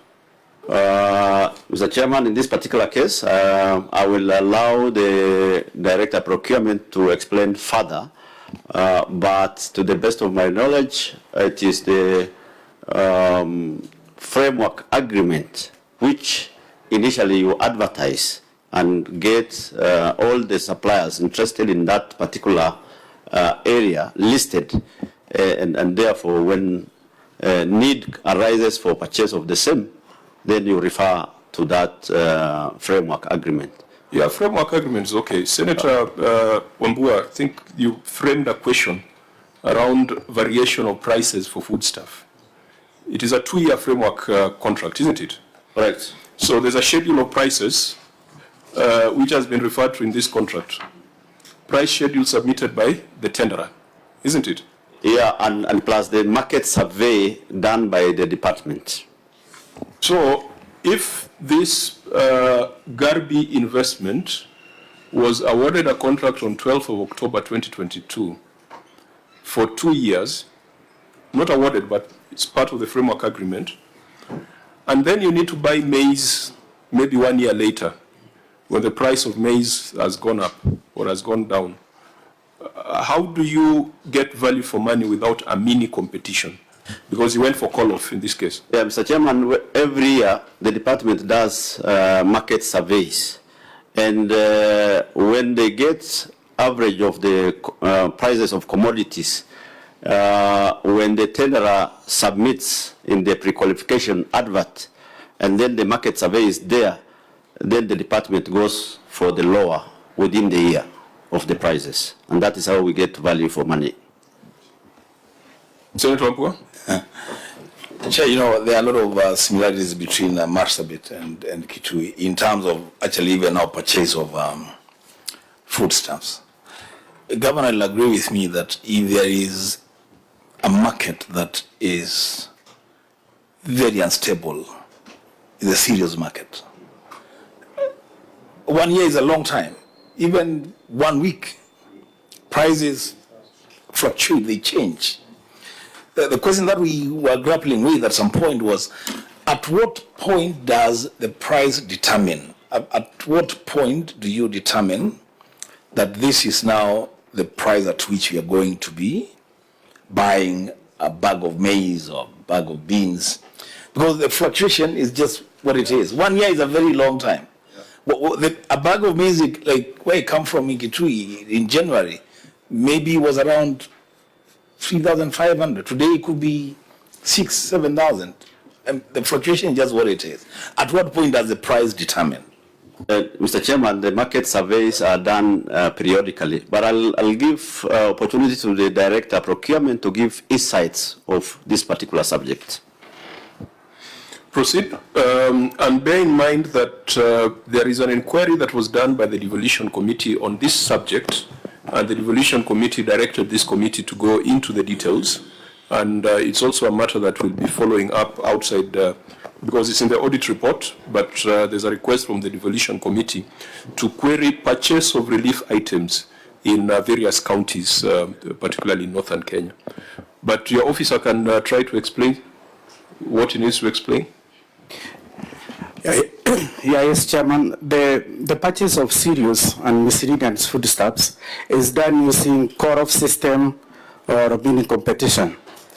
During the year, once you get the agreed prices with suppliers, you do market survey periodically. Then, if the market survey indicates that a product has reduced in price, you go with the market survey price. If the market survey indicates a price is higher than the signed framework agreement, you are supposed to resort to an open tender. That is the process of framework agreement. What I would be very happy to see is a few samples of LSOs, so that we are able to see the unit pricing. If it's maize, on average, how much does Marsabit buy a sack of maize at? You know, that will give us an assurance that this big amount, 427 million, which Senator Kongo Mogeni is convincing us to ring fence for small counties. 440, it was 440, actually it's almost exactly the amount you want us to ring fence. 440, was it 446 million? So Marsabit uses 447 million on purchase of foodstuff. But as an accountability committee, it would also be important to know what did Marsabit get for 476 million. And in terms of pricing, in terms of quantities, we don't seem to have anything. And the auditor, I think you need to be asking these questions also. Yeah, you need to be asking these questions. That for 476 million, which is close to 8% of the county's total budget, are we getting value for money? Could we have gotten twice the amount? The query on postal addresses is a symptom of conflict of interest. Yes, Chair. That's a smoking gun on conflict of interest. Vice Chair? Yeah, Chair, I'm just following your line of thinking, and I would want to know if this happens every year. This program is a yearly program, it's a perennial program, and if so, is there any framework any law guiding the usage of this money? Or you just put a budget line and you purchase and distribute? And just like in the previous query, do you have an M&E committee that then would follow up the usage of this, just to ensure that the people who benefit are the ones that are targeted? That is what I would be wanting to know, because 476 million can be used in a better way if there is a framework, if there is a law guiding how it is used. Thank you, Chair. It could be a fund. Okay. Before you respond, Senator Lelegwe, as a query. Chair, I think I was looking at the annexure that we are referred by the governor, and I can't find any evidence of a competitive process, any evidence to show that there was a competitive process as noted by the auditor. Senator, you know, this matter has been raised by the was it Devolution Committee? Yes. And referred to us. Yep. And it looks it's heavy. Can we isolate it and look at it as a separate item? Yeah, that is also my proposal. So we can isolate this one and then have a recommendation from the Devolution Committee. Because we almost because of the materiality. Yes, 470 million. Yeah, it's not small money. If you are to buy from my county, tutakuwa matajiri sana. We don't have market. Senator Cherage, go on record. I'm saying this is a very serious issue because this amount is so huge. If it's a $500 million, we need to look at materiality. But of course, value for money, if the intended beneficiaries, then we can look at those issues, Governor, even plus the beneficiaries. I think it would be important. And then we break down which cereals like beans, maize, wimbi, there is also dengu and many others. If we can get that breakdown from the Governor and the pricing, because I know these are foodstuffs that pricing keep fluctuating, especially when there is a lot of supply, there is less demand. There is a lot of demand, then there is less supply. Thank you, Chair. I think we isolated so that. Yeah. Chair, you see, these are not unforeseen emergencies. And normally, a drought is not unforeseen emergencies. These are something that recurs frequently, and we need to have at least prices that are acceptable, that are also competitive. Let me give you an example. You can get a price from National Cereals and Produce Board. Then you can compare it with what is in the market. You understand what I'm saying? So we need to go that way, Chair. Yeah, because it goes back to the question asked by Senator Lelegwe that even the appendices, they begin from the award of notification of award. They don't begin from where the process started. So if you are to ask those questions, you are not going to get answers now. Senator Wambua. Chair, let's just isolate this issue because it's going to be a big conversation, a really big conversation. Chair, when at some point you hear me arguing about when people talk about one man, one vote, one shilling, and I say add there 1 kilometer. These are some of the conversations that I want us to have. That a bag of maize in a place like Sololo, you cannot compare the price of that one bag of maize with the price given by NCPB from Vika. The distance to service. Yes. It's a whole conversation. Perhaps the 400 million that we spend to buy foodstuff in Marsabit or in Kitui, you spend a quarter of that in another place. So those are. Let's isolate this issue, then we can have a serious conversation around this issue. Governor? Yes, Mr. Chairman, thank you very much. This issue, we need to put it into context, Mr. Chairman, and I invite the committee to understand my submission. A few issues which were raised. One, there was some comment about postal addresses.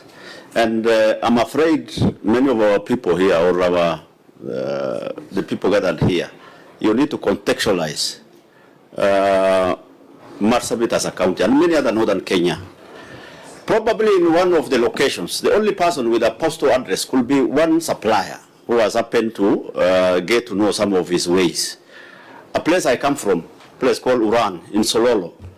You know, when I was admitted to high school, the postal address we used is that of the DC in Sololo. A place called Ileret, about 400 kilometers from the headquarters.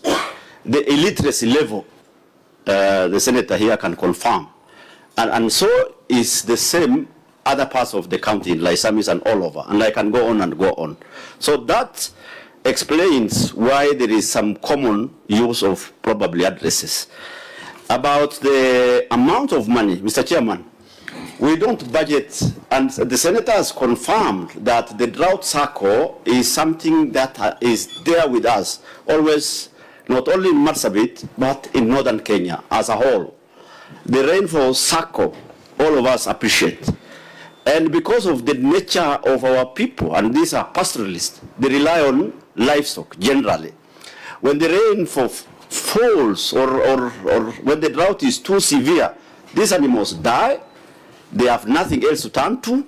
So the county, and I'm very grateful, sometimes even the national government comes in handy so that we give food. They depend on relief food. It may be shocking to some people seated here that some part of this country still relies on relief food. Yeah. All of us are leaders and we are aware there are places that need relief food. Is it fair if it goes out that some people are not aware? Yeah, not everyone. And even you remember the former deputy president, instead of giving you relief food, he took it to Moranga, which was really unfortunate. Not everyone in the room now is correcting everybody. We also have students here, Cherargei. We have students. Like Kevin. So he should have given you relief food. Yes, I agree, Mr. Chairman. Yeah, I think let's be orderly. Okay, proceed. Yeah. So, Mr. Chairman, I was saying we don't always budget that much money you see in the report, because it becomes necessary that we increase that amount, so it goes through supplementary process. Every other corner of the county cries out, so we follow the process, and through supplementary, sometimes we enhance. This year, for example, there was only a figure of 200 million. We did not need to enhance because the long rains came in time. We didn't need to increase that figure, you know. So I beg your indulgence, Mr. Chairman, to appreciate the circumstances that leads us to requiring to purchase some of these commodities. But as to the procedure that you asked, we will be able to give clarification as and when required.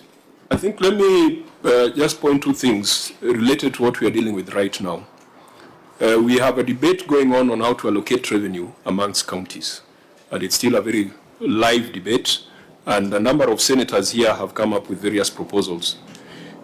If in this financial year you spend 5% of your total budget on drought mitigation, how then do we ensure that we've got a formula that is just to the people of northern Kenya or the people in those areas, if 5% is going to drought mitigation?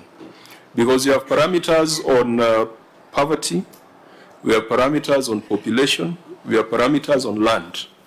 Should we bring in a parameter on climate resilience?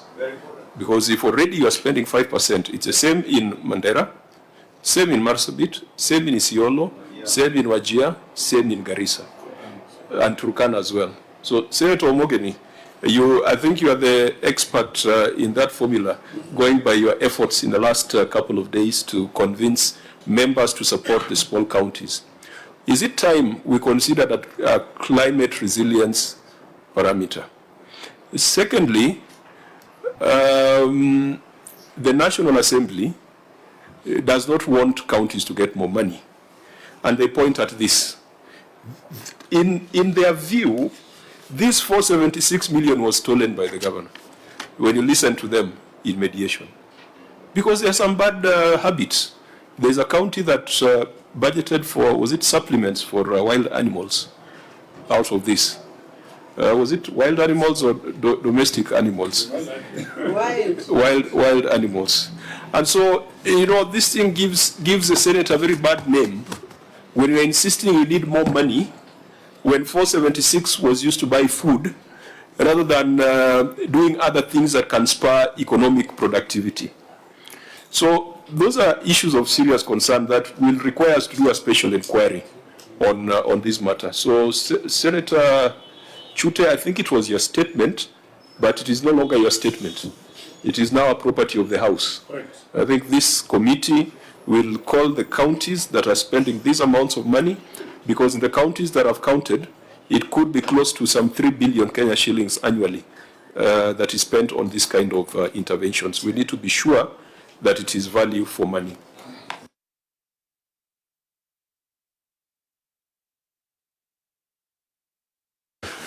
Honorable members, on a normal day by 2:30, the meeting should and must adjourn.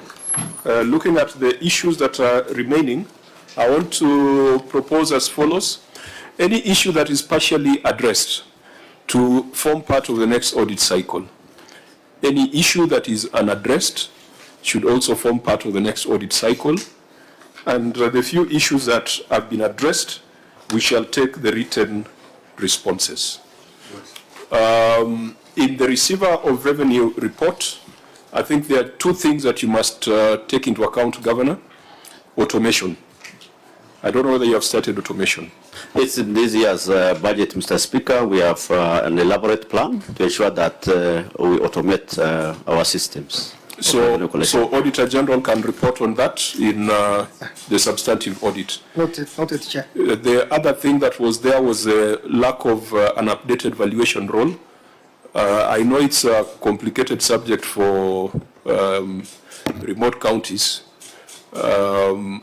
I don't know. Are you working on the valuation role, Governor? It's also the budget, Mr. Chairman. So we can keep that in view. Noted, Chair. Is there any observation, Auditor, that we have not addressed that you think is very, very critical? Thank you, Chair. We only require the issue to do with the audit committee and the internal audit. Do you have an audit committee? We had an audit committee, Mr. Chairman. Its term expired. We've sent an indent to the Public Service Board to advertise, Mr. Chairman. So there is evidence that something is going on? Yes, there is evidence, Mr. Chairman. And so that will go with the functional independence of the internal audit function department?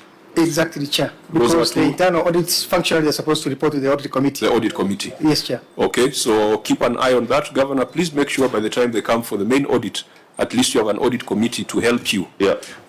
We can hang you for not providing records, but at the end of the day, you must also hang your officers for not providing the records. Correct. As you have demonstrated in several cases, that you must whip your team to comply with the law. That's right, Mr. Chairman. Honorable members, any other observation in closing? Senator Sifuna, Senator Lelegwe, Senator Dulo, Senator Maruma. I'll have the Senator for Marsabit give the last word. Senator Mogeni, Senator Mbua, Senator Cherarkei. Governor, is there anything you want to say in closing? Mr. Chairman, just to appreciate the committee. It's a learning process. We continuously acquire good practices, some good advices from these committees. So I want to commit that the observations and the recommendations made by the committee will be taken into account, and going forward, what we've discussed now will not be experienced going forward, Mr. Chairman. Senator Marsabit. Thank you very much, Chair.